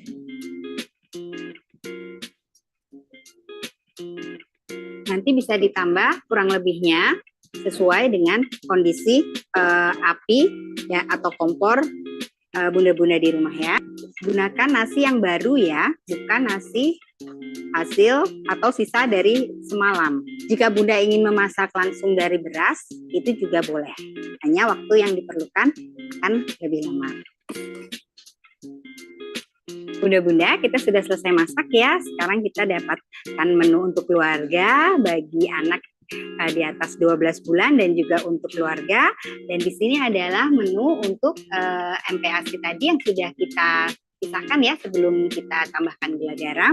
Di sini ada nasinya, nasi lembek yang nanti untuk 6 bulan kita akan teksturnya kita rubah menjadi halus, dan ada menu nasi biasa.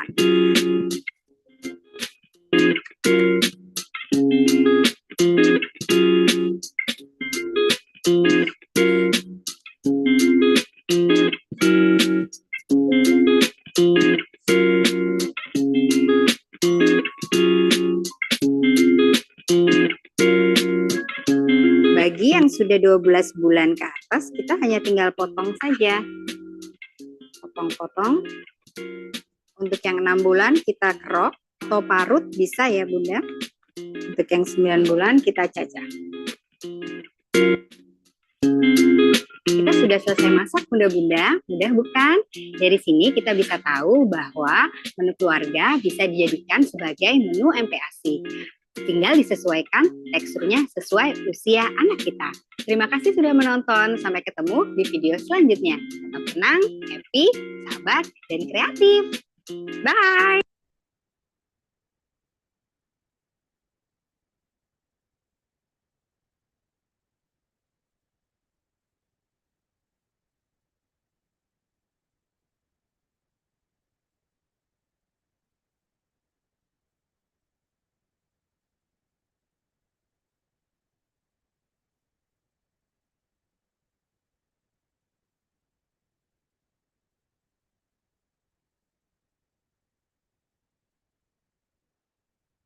Sudah banyak yang masuk.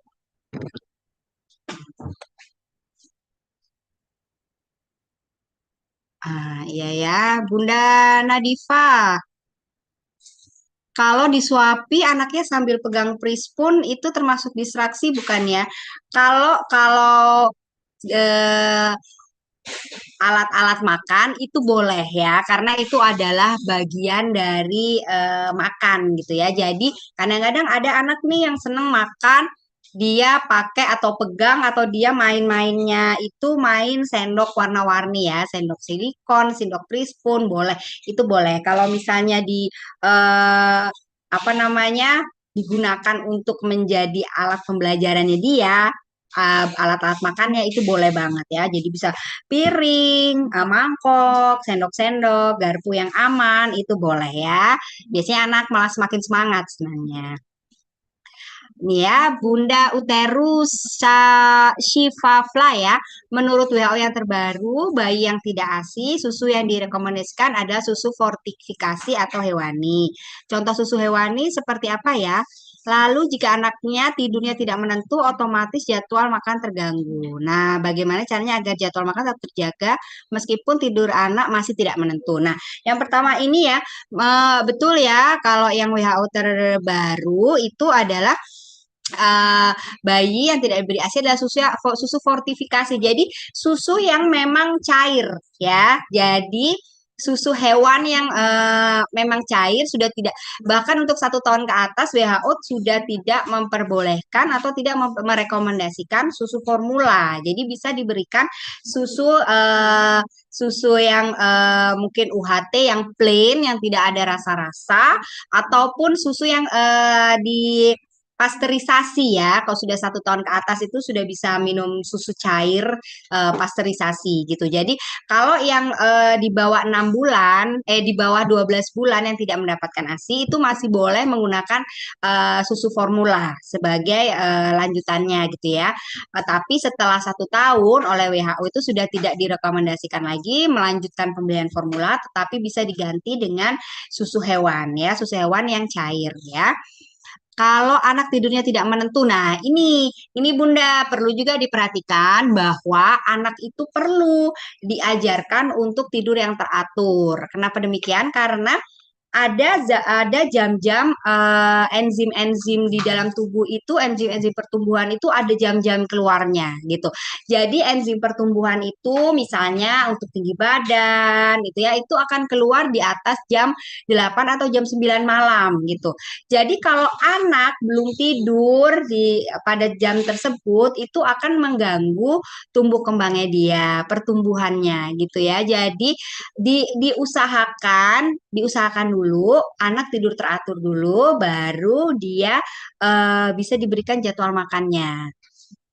Kalau misalnya dia boleh nih misal nih ya, caranya gimana gitu. Kalau misalnya dia tidur siangnya lama banget gitu, bisa kita persingkat waktu tidur siang. Jadi misalnya dia udah bangunnya kesiangan nih Mbak gitu. Ibu jam 10 baru bangun gitu. Jadi tidurnya siangnya lebih lama.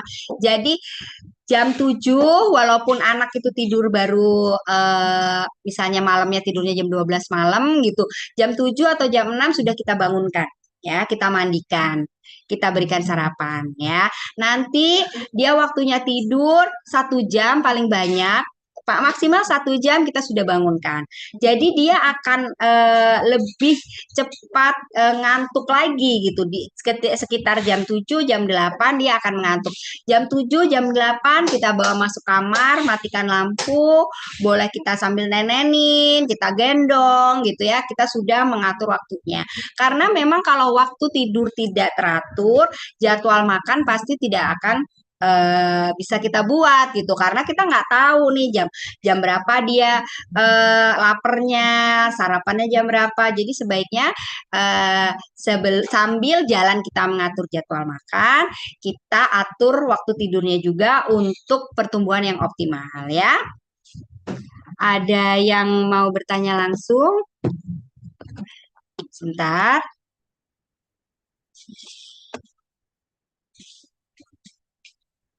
Tadi ada yang raise hand ya. Silahkan Bunda. Bunda Anis ya. Bagaimana Bunda? Selamat siang. Ini seputar empati itu banyak banget ya pertanyaannya. Iya, boleh. Ini sih, Yang paling bikin penasaran. ini saya tuh penasaran banget kan karena dari awal empati anak kedua saya itu dari rekomendasi beberapa apa ya yang saya cari-cari ya saya ikut webinar dan lain-lain itu eh, bumbu-bumbu itu ada yang di skip, ada yang enggak. Kalau dari Mm-mm. puskesmas sendiri itu katanya sih nggak apa-apa nanti diperkenal pokoknya makanan keluarga bumbu-bumbu nggak usah di skip. Tapi saya baca di beberapa artikel ataupun di beberapa expert webinar ataupun follow-up ada yang di skip juga. Nah, kebetulan anak saya itu awal empati itu lahap sih. Mm-mm. Tapi kalau tanpa tanpa bumbu sih ya, kalau tanpa bumbu lahap. Tapi begitu saya kasih bumbu-bumbu agak agak gimana gitu kan. Mm-mm. Akhirnya Mm-mm. saya skip. Akhirnya saya skip. Tapi gini dok, apa kemarin itu kan anak saya itu mungkin small eater ya, jadi makannya Mm-mm, sedikit ya. mm-mm. Nah, tapi saya ragunya tuh gini, apakah pola empati yang saya terapkan dari awal sampai sekarang itu, apakah ada yang salah? Soalnya berat badan anak saya itu juga naiknya susah. Kemudian Mm-mm. makannya itu cuma sedikit-sedikit. Nggak bisa sebanyak ya seusia mereka, seusianya anak saya tuh nggak bisa sama gitu loh porsinya kayak gitu. Nah, apakah eh, empati awal yang baik itu seperti apa agar bisa berkelanjutan sampai si anak sampai dewasa, sampai nanti lulus empati dan lain-lain gitu loh. Dan kalau misalkan memang empati saya itu ada yang keliru dari awal, nah diperbaikinya seperti apa kayak gitu. Biar karena berat badan susah naik itu kadang Mm, masalah yang bener-bener Iya, bikin pusing seorang ibu. iya, Apalagi GTM dan lain-lain. Aduh, masalahnya bikin apa ya? Kadang kita stres sendiri tuh. Udah mikirin ini anak nggak mau makan, berat badannya susah. Jadi kadang malah kita tuh eh, anak minta jajanan kasih, anak minta es krim kasih, biar dia tetap bisa makan. Padahal itu kan nggak bisa dilakukan ya. Tetap anak butuh nutrisi yang baik. Nah, mungkin bisa dibagi tipsnya juga untuk makanan yang padat bernutrisi bagi anak yang small eater sama yang jadi anak tuh makan sedikit tapi udah sesuai dengan porsinya seusia yang nggak small eater gitu dok mm, maksudnya. mm, mm. Gitu. Mungkin itu aja sih. Iya, terima kasih ya, Bunda Anis ya. Kalau boleh tahu anaknya sekarang umur berapa? Sekarang 22 bulan. 22 bulan. Hmm. Berarti sudah hampir 2 tahun ya. Hampir 2 Jadi, tahun. jadi memang yang perlu kita perhatikan pertama sudah pernah dicek anemia.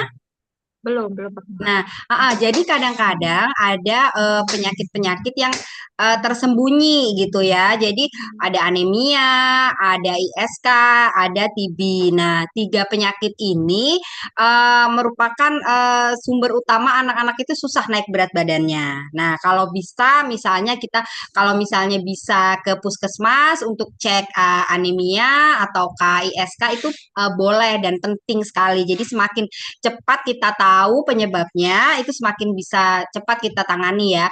Karena kalau ketika anemia, ketika kekurangan zat besi, itu anak itu menurut penelitian anak itu apa ya, rasa makanan itu berubah di lidahnya ketika anak itu mengalami kekurangan zat besi. Nah, itu bisa membuat dia tidak mau makan, apa namanya, susah makan gitu.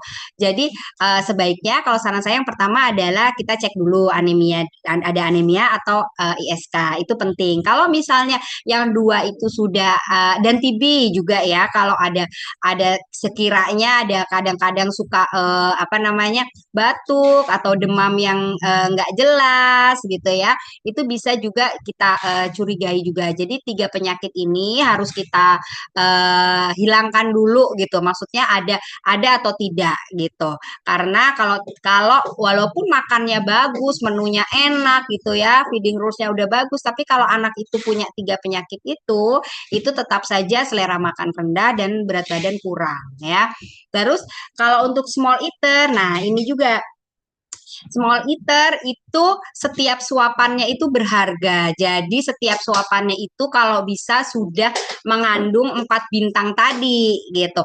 Jadi karbohidrat, terus protein hewani, protein nabati, sayur buah ya.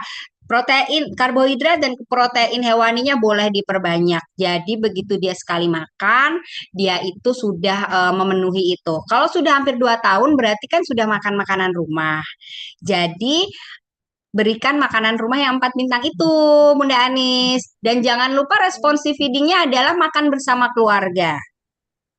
Sudah dicoba makan bersama keluarga? Sudah sih kita biasanya Mm-mm, karena ayahnya jarang mm-mm, di rumah. Mungkin kadang cuma saya, kakaknya sama kecil, nah kayak mm-mm, gitu. Itu ketika kakaknya makan dia ikut makan. Tapi mm-mm, kadang kakaknya kan udah apa ya selesai duluan. Nah tapi mm-mm. sedangkan si kecil belum selesai. Kadang dia Iya, Iya, ya. iya, Ya, iya. mungkin itu kadang yang bikin ini. Kan Kak, jangan lama-lama makanya biar adik itu, adik makannya lama Nah, gitu. iya, kita yang menemani. Berarti kalau kakaknya sudah selesai duluan, kita yang menemani. Kita juga harus ambil makan juga nih. Kita temani sampai 30 menit. Jadi setelah itu stop. Walaupun berapapun dia masuk, stop. Makanya karena itu makanannya harus adekuat, harus bernutrisi gitu ya. Jadi sekali makan dia itu udah ada telur, nasi, misalnya tempe sama sayur buah gitu. Kalau perlu misalnya telurnya ditambah ati ayam gitu. Jadi double protein. Jangan lupa lemak minyaknya gitu. Kasih kuah yang bersantan gitu. Masak opor, nasinya dibikin nasi uduk. Itu juga meningkatkan dia sekali makan sudah nutrisinya masuk 30 menit. Jadi eh, dibetulkan feeding rules-nya, jadi dia makan makan bersama keluarga, kasih makan sendiri, lalu kemudian kasih makanan yang double protein boleh, terus lemak minyaknya jangan lupa, kemudian apa namanya batasi waktunya 30 menit. Jadi 30 menit stop gitu. Jadi daripada lama-lama karena tadi saya sudah sampaikan anak itu hanya 10 menit pertama konsentrasinya. Setelah itu dia konsentrasinya udah kemana-mana. Apalagi anak umur 2 tahun udah pengen main, udah pengen apa. Jadi usahakan 10 menit pertama ini dia konsentrasi makan. Walaupun yang masuk ternyata cuma 5-6 sendok, nggak apa-apa, ya udah. Tapi yang dimakan itu sekali masuk itu nutrisinya udah banyak gitu ya. Nah, itu. Terus kita di antara sarapannya atau makan siangnya itu jangan diberikan selingan. Tidak boleh makan es krim, tidak boleh makan cemilan-cemilan ya. Kenapa? Karena cemilan-cemilan itu tinggi gula. Jadi anak itu hanya puas tapi gizinya nggak ada gitu. Jadi walaupun dia nangis, misalnya minta cemilan, minta es krim, nanti ya kita harus kuat nih sebagai orang tuanya, harus konsisten juga. Nanti ya kalau lapar, kalau mau makan, itu nanti makan jam 12 atau adik mau makan ambil misalnya dia mau nyemil makan ambil makanan atau buah yang berkalori tinggi misalnya kita makan makan pisang aja yuk atau kalau ada alpukat yuk ibu bikinin jus alpukat yuk gitu. Kalau sudah umur 2 tahun boleh jus alpukatnya kan tambah gula, tambah susu UHT seperti itu untuk selingan sehatnya gitu ya. Jadi selingan-selingan kayak seperti es krim, ciki-cikian itu sangat tidak direkomendasikan karena dia cuma memenuhi lambungnya tapi tidak ada gizinya. Jadi untuk makan selanjutnya dia nggak mau, dia nggak ada sinyal lapar kenyang gitu ya. Jadi dia harus dibikin tahu sinyal lapar kenyangnya. Jadi dia harus lapar nih kalau bayi, kalau anak sehat dia pasti kalau sarapannya nggak bener, maksudnya sarapannya sedikit, kalau anak sehat dia makan siang pasti lapar. Seperti itu. Asal jangan diberi cemilan yang manis-manis seperti itu ya. Oke dok, terima Iya, kasih. ya. Soalnya kadang saya takut untuk ngecek anemia dan SK dan lain-lain itu Nah, yang itu saya ketakutan takut. itu, Ah, ketakutan iya. itu akan jadi bumerang buat kita sendiri gitu. Karena kalau sudah terlambat sampai nanti-nanti itu apalagi anemia ya, anemia itu sebenarnya mudah diatasi gitu ya, asal segera ketahuan gitu. Kalau sampai nanti-nanti dia itu akan konsentrasi ketika sekolah konsentrasinya kurang, kecerdasan menurun. Tentu kita nggak mau dong anak kita seperti itu ya. Jadi lebih cepat lebih baik. Jadi bisa ke puskesmas, dok bisa nggak saya minta rekomendasi untuk cek anemia dan ISK gitu. Kalau misalnya nggak ada, misalnya udah bagus, dok kalau misalnya ini boleh nggak dicek TB seperti apa gitu. Saya tak karena anak saya kok berat badannya kurang seperti itu. Ya, Oke, kita itu berarti lanjut. ceknya harus ini ya dok ya, apa ya? em, Kalau pengalaman bisa tercover BPJS nggak sih dok? Bisa, mungkin Bisa bisa ya. kalau di puskesmas bisa tercover BPJS. Heeh.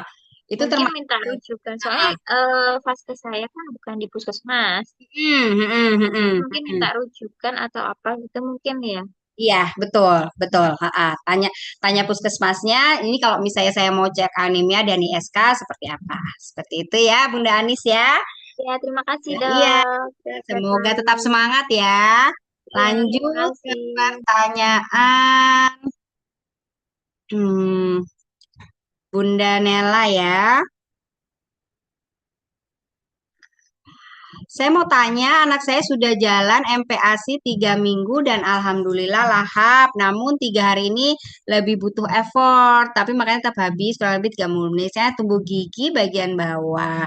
Saya 7 bulan. Apakah saya harus naikkan tekstur atau menaikkan tekstur yang sekarang? Ya, saya jawab dulu yang pertanyaan pertama. Coba kalau sudah mau 7 bulan, kan udah mulai mau tumbuh gigi nih, kasih finger food, Bunda Nela ya. Coba finger foodnya tuh misalnya tempe kukus atau tempe goreng gitu ya, kecil-kecil, dibikin kecil-kecil gitu, atau kentang gitu, atau perkedel gitu. Coba kalau dia tertarik dengan makanan yang lebih padat, boleh nih buburnya mulai bukan disaring lumat lagi, boleh dicincang kasar ya. Nanti kita bisa lihat kalau misalnya oh ternyata dia lebih lahap gitu ya, oh berarti dia sudah siap naik tekstur ya. Tapi kalau misalnya tetap sama aja gitu, tetap sama aja atau dia malah lebih sedikit makannya, boleh kita kembalikan ke tekstur sebelumnya, tapi tetap kita latih dengan finger foodnya itu ya, karena sudah mau tumbuh gigi. Biasanya kalau sudah mau tumbuh gigi, anak itu pengen tantangan gitu. Boleh apa namanya? Bikin bola-bola nasi seperti itu, kecil-kecil yang dia bisa ambil, dia masukin mulut, dia bisa kunyah gitu ya. Lalu, apakah MPASI putih, bubur telur dianjurkan buat anak yang sakit ataupun tumbuh gigi? Sebenarnya kalau menu bubur dan telur ya, maksudnya kita buat nasi dan telur gitu ya, itu MPASI yang bergizi ya, tetapi belum 4 bintang. Jadi kalau misalnya anak sakit atau tumbuh gigi, kita lihat apakah dia eh, boleh dibuatkan menu bubur telur tadi, tambah tahu misalnya atau santan gitu ya. Jangan lupa lemak minyaknya itu bisa. Maksudnya dibuat untuk anak yang sakit. Anak yang tumbuh gigi kadang-kadang dia sukanya dingin-dingin. Boleh nih buburnya ditaruh kulkas dulu gitu ya agar dingin diberikan ke anak atau bikin puding kurma, puding apa gitu yang dingin-dingin yang bisa mengurangi gejala dia gatel ya. Biasanya kalau gusi itu gatel gitu. Jadi kalau menu bubur telur itu ya boleh banget sehat. Lebih baik lagi kalau kita tambahin santan, kita tambahin telur gitu ya. Jadi tetap 4 bintang ya. Lanjut ke Bunda Sabrina. Gimana ya caranya anak dengan small eater bisa makan bagus dan bisa naik BB-nya. Nah, ini juga ya. Small eater itu harus kita lihat dulu kita sudah melakukan responsive feeding atau belum gitu. Apakah kita sudah makan bareng dengan keluarga atau belum? Jangan-jangan dia small eater makan dikit-dikit karena dia nggak suka sama suasana makannya gitu ya. Jadi kita lihat dulu, kita coba dulu, yuk makan bareng, dikasih makan sendiri, boleh makan dan kita boleh nyuapin. Nyuapin itu nggak harus pakai sendok, kita bisa nyuapin pakai tangan gitu ya. Kalau masih bubur gimana? Nggak apa-apa, colek aja buburnya, suapin ke adiknya ya. Yang penting kita cuci tangan. Jadi kita harus lihat dulu small eaternya itu apakah benar-benar small eater ataukah dia ini nggak suka sama suasana makannya. Jadi makannya cuma sedikit-sedikit. Jadi kita bisa coba ubah suasana makan yang menyenangkan dulu. Nah, kalau memang dia makannya memang sedikit-sedikit, sekali lagi karena lambung anak itu masih kecil, kita pastikan bahwa satu suapannya itu berharga. Jadi sudah penuh nutrisinya. Jadi di situ tuh dalam satu suapan itu sudah ada karbohidrat, protein hewani, protein nabati, sayur buah. Ya itu kita pastikan sekali makan itu sudah banyak. Jadi sudah lumayan. Walaupun dia makannya sedikit, jadi bisa lumayan. Kalau misalnya anaknya kira-kira di sini nggak ada ya umurnya berapa misalnya ya makan anak umur 9 bulan berarti dia sudah makan 3 kali sehari 2 kali selingan. Nah 3 kali makan besar 2 kali selingan untuk anak small eater itu bisa diganti 5 kali makan berat saja gitu. Jadi makannya per 2 jam kita tawarin makan 30 menit. Nanti 2 jam lagi kita tawarin makan lagi 30 menit seperti itu ya. Jadi dia bisa sampai 5, 6 kali makan itu tidak apa-apa asalkan durasinya itu per 2 jam dan tidak ada selingan di 2 jam itu di antara 2 jam. Jadi dia benar-benar lapar saat 2 jam selanjutnya itu dia benar-benar lapar gitu ya. Selanjutnya saya Desi. Halo Bunda Desi, usia 8 bulan. Bolehkah masak MPASI santan kemasan? Oh ya, kalau misalnya santan instan kemasan boleh sebenarnya ya, karena itu bukan ultra proses, jadi dia hanya dikentalkan saja. Tetapi kalau ada santan murni gitu yang terjamin kebersihannya juga boleh sekali ya. Jadi kalau untuk santan yang penting pastikan itu higienis ya, karena santan berupa cairan jadi tidak basi, penyimpanannya juga baik gitu ya. Kalau minyak ayam jadi beli yang ada mereknya boleh-boleh saja ya Bu, boleh, boleh ya Bun, boleh yang beli ada minyak ayam ataupun kalau misalnya kita mau bikin sendiri itu gampang banget gitu ya. Kalau misalnya ada waktu tinggal beli eh, ke kulit ayam gitu seperempat gitu tinggal dipanasin di teflon nanti keluar sendiri minyaknya. Jadi kita kita kalau kita masak sendiri tentu kita tahu prosesnya ya Bun gitu ya. Selanjutnya, mana yang lebih baik? Apa dari apa ini ya? MMU Pusat. Mana yang lebih baik apabila ibu tidak sempat buat MPASI homemade, lebih baik fortif atau bubur bayi yang dijual di pinggir jalan, kekurangan dan kelebihannya. Dan ya, ini ya memang ini tantangan ibu bekerja ya, seperti itu ya. Tapi baik bubur fortif atau bubur pinggir jalan ini kita lebih khawatir gitu ya apa isinya. Kalau fortif itu memang ya, memang dia sudah diformulasikan ya secara tertulis gitu. Hanya saja bubur fortif ini termasuk dari ultra processed food. Jadi dari bahan alami, kemudian dimasak, kemudian dikeringkan, kemudian dihancurkan, itu melalui proses yang panjang, di mana di proses itu tentu saja banyak nutrisi-nutrisi yang hilang yang kemudian ditambahkan lagi gitu ya, ditambahkan bahan-bahan kimia. Jadi kalau penggunaannya dalam jangka panjang, dia kurang direkomendasikan ya, bubur fortif itu tidak direkomendasikan karena apa namanya banyak bahan kimia yang ditambahkan dan juga bubur fortif ini merusak selera makan anak karena biasanya dia lebih gurih, dia lebih manis. Jadi ketika kita tawarkan makanan rumahan itu anak jadi kurang berminat gitu. Dan juga teksturnya karena tekstur tekstur bubur fortif itu tidak merangsang oromotor anak gitu ya. Jadi antara yang kasar-kasarnya itu tidak terlalu. Kebanyakan itu apa untuk 6 bulan ke atas itu malah halus banget gitu. Padahal kalau kita saring, lumat saring itu masih ada gerinjil-gerinjilnya gitu ya dari makanan homemade.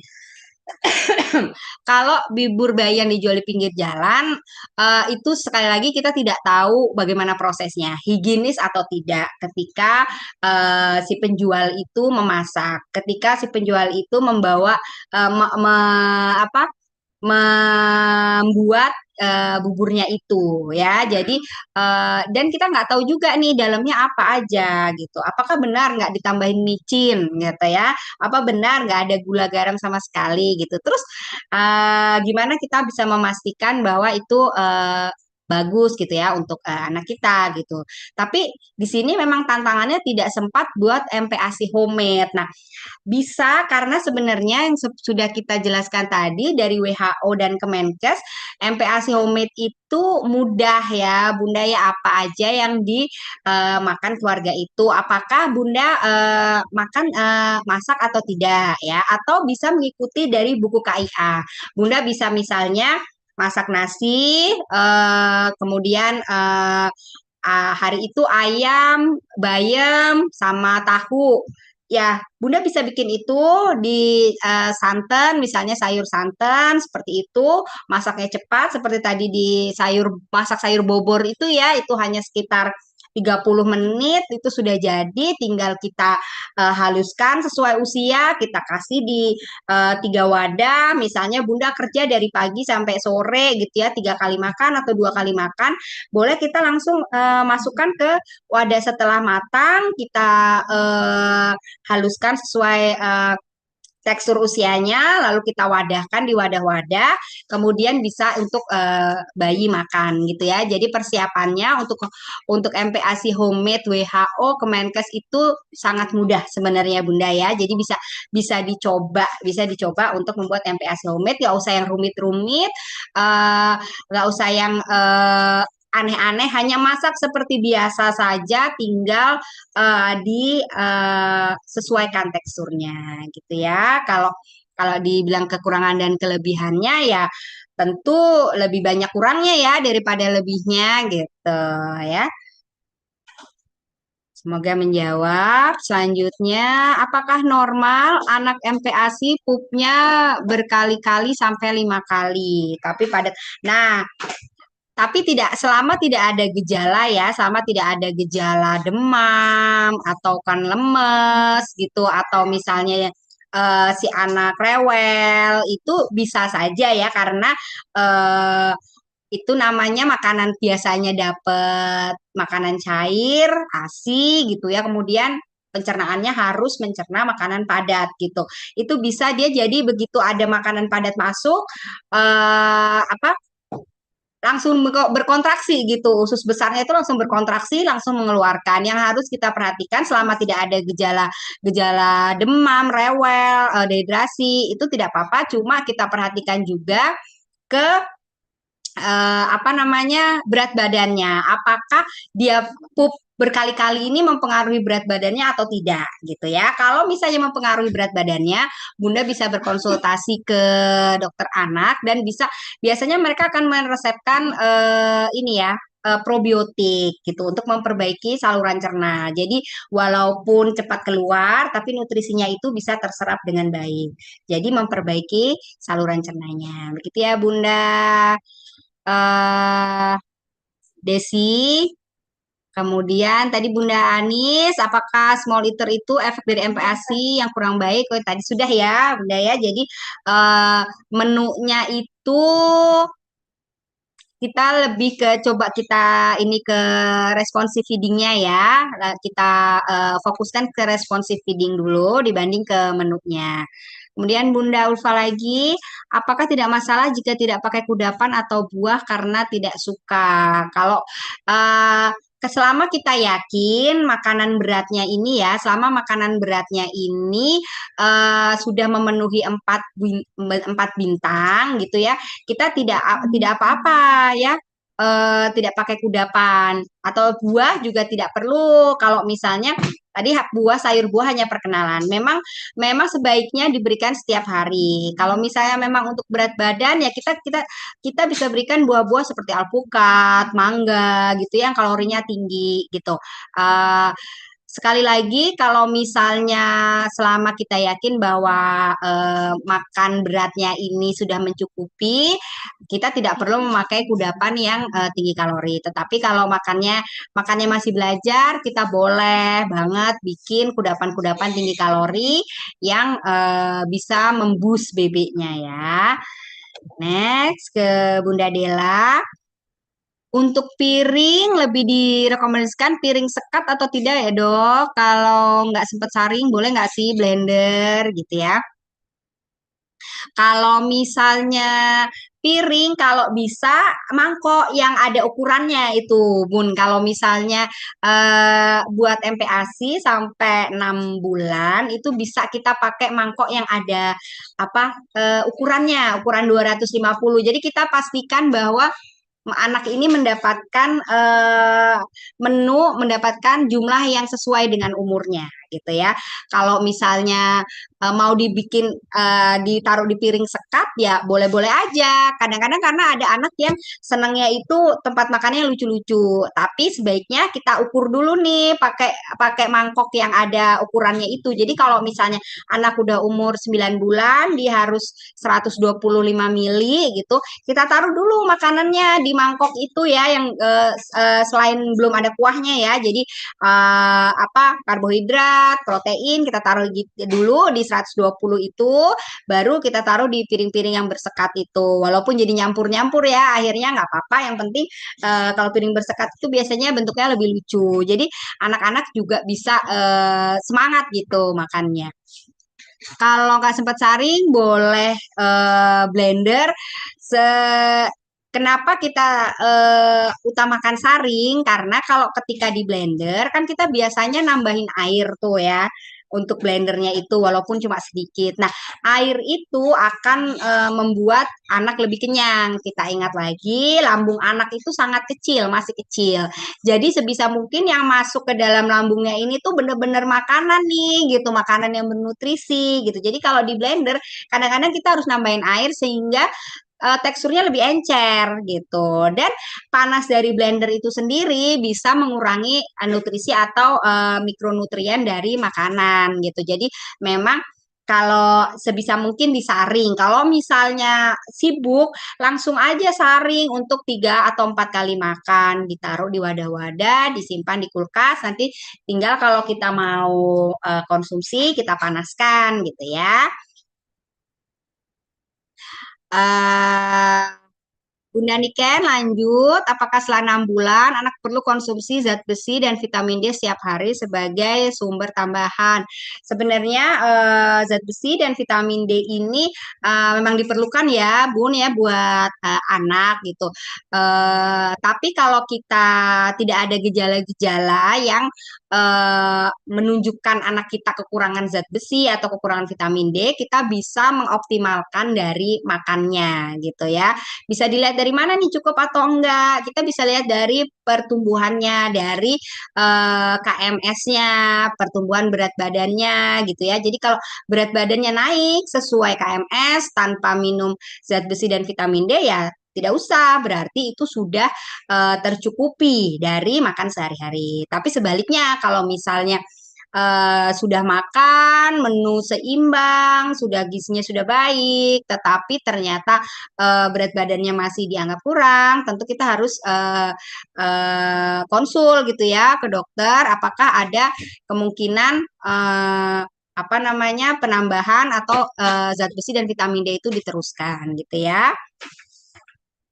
Selanjutnya Bunda Sabrina, cara menyimpan MPASI karena saya ibu bekerja, jadi sukanya langsung 3 porsi. Buat 3 porsi, anak saya ternyata lebih doyan kalau dingin daripada hangat. Apakah itu diperbolehkan MPASI yang tanpa dihangatkan setelah disimpan di kulkas? Oh iya boleh, boleh. Tapi ada caranya ya Bun. Bagaimana kita bisa langsung nih dari kulkas itu nggak perlu diangetin langsung bisa dimakan. Itu ada caranya karena di kulkas sendiri itu ternyata ada bakteri-bakteri yang tahan dingin gitu. Jadi dia walaupun ditaruh di kulkas tetap nih makanannya apa namanya bisa tumbuh bakterinya. Jadi caranya setelah kita saring atau kita cincang jadi 3 porsi itu kita pasteurisasi. Jadi kita nyalakan kompor sampai mendidih nih airnya. Langsung setelah mendidih kita matikan, langsung kita masukkan tadi 3 makanan itu ya, kita tutup, kita tunggu ya, kita tunggu sekitar 10-15 menit itu atau ya enggak lah, enggak selama itu. Kita 5 sampai 10 menit aja kita tunggu. Setelah itu kita keluarkan, langsung kita tutup, langsung kita masukkan kulkas lagi ya. Kita masukkan kulkas. Jadi ketika mau makan sudah tidak perlu dihangatkan gitu. Jadi itu sudah apa namanya sudah mematikan proses pasteurisasi tadi sudah mematikan bakteri-bakteri yang akan kuat tumbuh di suhu dingin. Jadi tidak perlu dihangatkan lagi, bisa langsung dikonsumsi dingin ya. Bunda Dela, penyimpanan ya sama ya, kan perlu. Oh, katanya kan perlu dipasteurisasi dan cara menghangatkannya bagaimana. Jadi kalau memang tadi seperti Bunda Sabrina makannya dingin, sukanya makan dingin ya harus dipasteurisasi dulu sebelum masuk ke dalam kulkas gitu. Tapi kalau misalnya anaknya doyannya makannya hangat, itu nggak perlu dipasteurisasi, tapi kita hangatkan, dikukus lagi gitu. Jadi kalau misalnya kita maunya makan hangat, habis disaring, dipisah 3 wadah, langsung aja masuk ke kulkas gitu ya. Nanti setelah mau masak, mau makan, baru kita kukus. Jadi kita panaskan kukusan di kompor gitu ya. Setelah air mendidih, kita taruh dengan tutup terbuka. Kita tunggu sekitar 5 sampai 10 menit ya. Setelah itu matikan kompor, kemudian boleh kita berikan untuk dikonsumsi setelah suhunya aman gitu ya. Jadi kalau misalnya mau dingin, saya ingatin lagi kalau misalnya memang sukanya dingin, pasteurisasi dulu sebelum masuk kulkas. Tapi kalau sukanya hangat, tidak perlu dipasteurisasi, tetapi dikukus kembali untuk konsumsi. Seperti itu ya, Bunda-bunda. Sudah selesai pertanyaannya. Kita foto bareng dulu ya, Bun. Jadi kita semoga kelas MPASI kali ini itu bermanfaat. Di sini dari Sanggar ASI kita menekankan bahwa masa MPASI itu memang menantang ya, Bunda, tetapi Bunda tetap harus semangat, harus sabar, harus konsisten, harus gembira karena ibu yang gembira itu juga akan membuat anak tumbuh lebih sehat seperti itu ya. Kita foto bersama dulu. Boleh kalau yang bisa on cam, bisa on cam. Kita foto bersama dulu. Buat kenang-kenangan ya. Silahkan Mbak host di foto. Semuanya sudah masuk atau belum? Ditunggu sebentar. Jadi kalau misalnya bunda-bunda ada permasalahan tentang MPASI, bisa juga chat di admin konseling kita ya. Bisa kita bahas bareng. Kalau bunda-bunda yang di area Jogja, kita juga suka ada kelas MPASI secara offline gitu. Bunda-bunda bisa bergabung dan kita bisa masak bareng. Selain kelas MPASI, kita juga ada kelas persiapan menyusui, ada manajemen laktasi, ibu bekerja, ada juga kelas menggendong, ada konseling menyapi gitu. Jadi untuk bunda-bunda yang di area Jogja, boleh banget main ke kantor kita bisa ngobrol bareng ya dengan konselor-konselor menyusui di Sangarasi. Ditunggu sebentar, bunda-bunda. Kalau oh iya, jadi nanti videonya, video hari ini kita akan share di YouTube kelas hari ini, jadi bisa langsung ditonton. Kita mulai ya. 1, 2, 3. Satu kali lagi ya, Bunda. 1, 2, 3.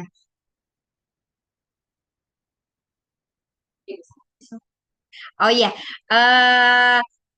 kita juga ada IG Live nih besok dengan Dokter Citra ya tentang MPASI juga. Kalau misalnya masih ada yang ingin ditanyakan, mungkin dari Dokter Citra ada masukan lagi, ada ilmu baru lagi, kita ngobrol seru lagi besok malam ya di Sanggarasi, IG Live Sanggarasi di jam 7.45 ya. 19.45. Jadi langsung gabung aja di IG Live-nya. Masih bahas tentang MPASI karena MPASI ini nggak ada matinya ya bunda-bunda ya. Semuanya ada pembahasannya seru sekali ya. Kalau begitu saya Mimi sebagai narasumber di Sanggar ASI, konselor menyusui, konselor PMBA, saya ucapkan terima kasih terhadap bunda-bunda yang sudah mau belajar bareng. Kita semoga apa yang saya sampaikan itu bermanfaat dan sampai ketemu di kelas-kelas online selanjutnya. Terima kasih bunda-bunda.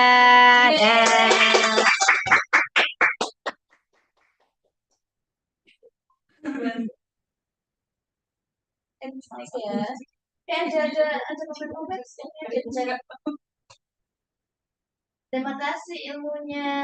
Masya Allah. Terima kasih.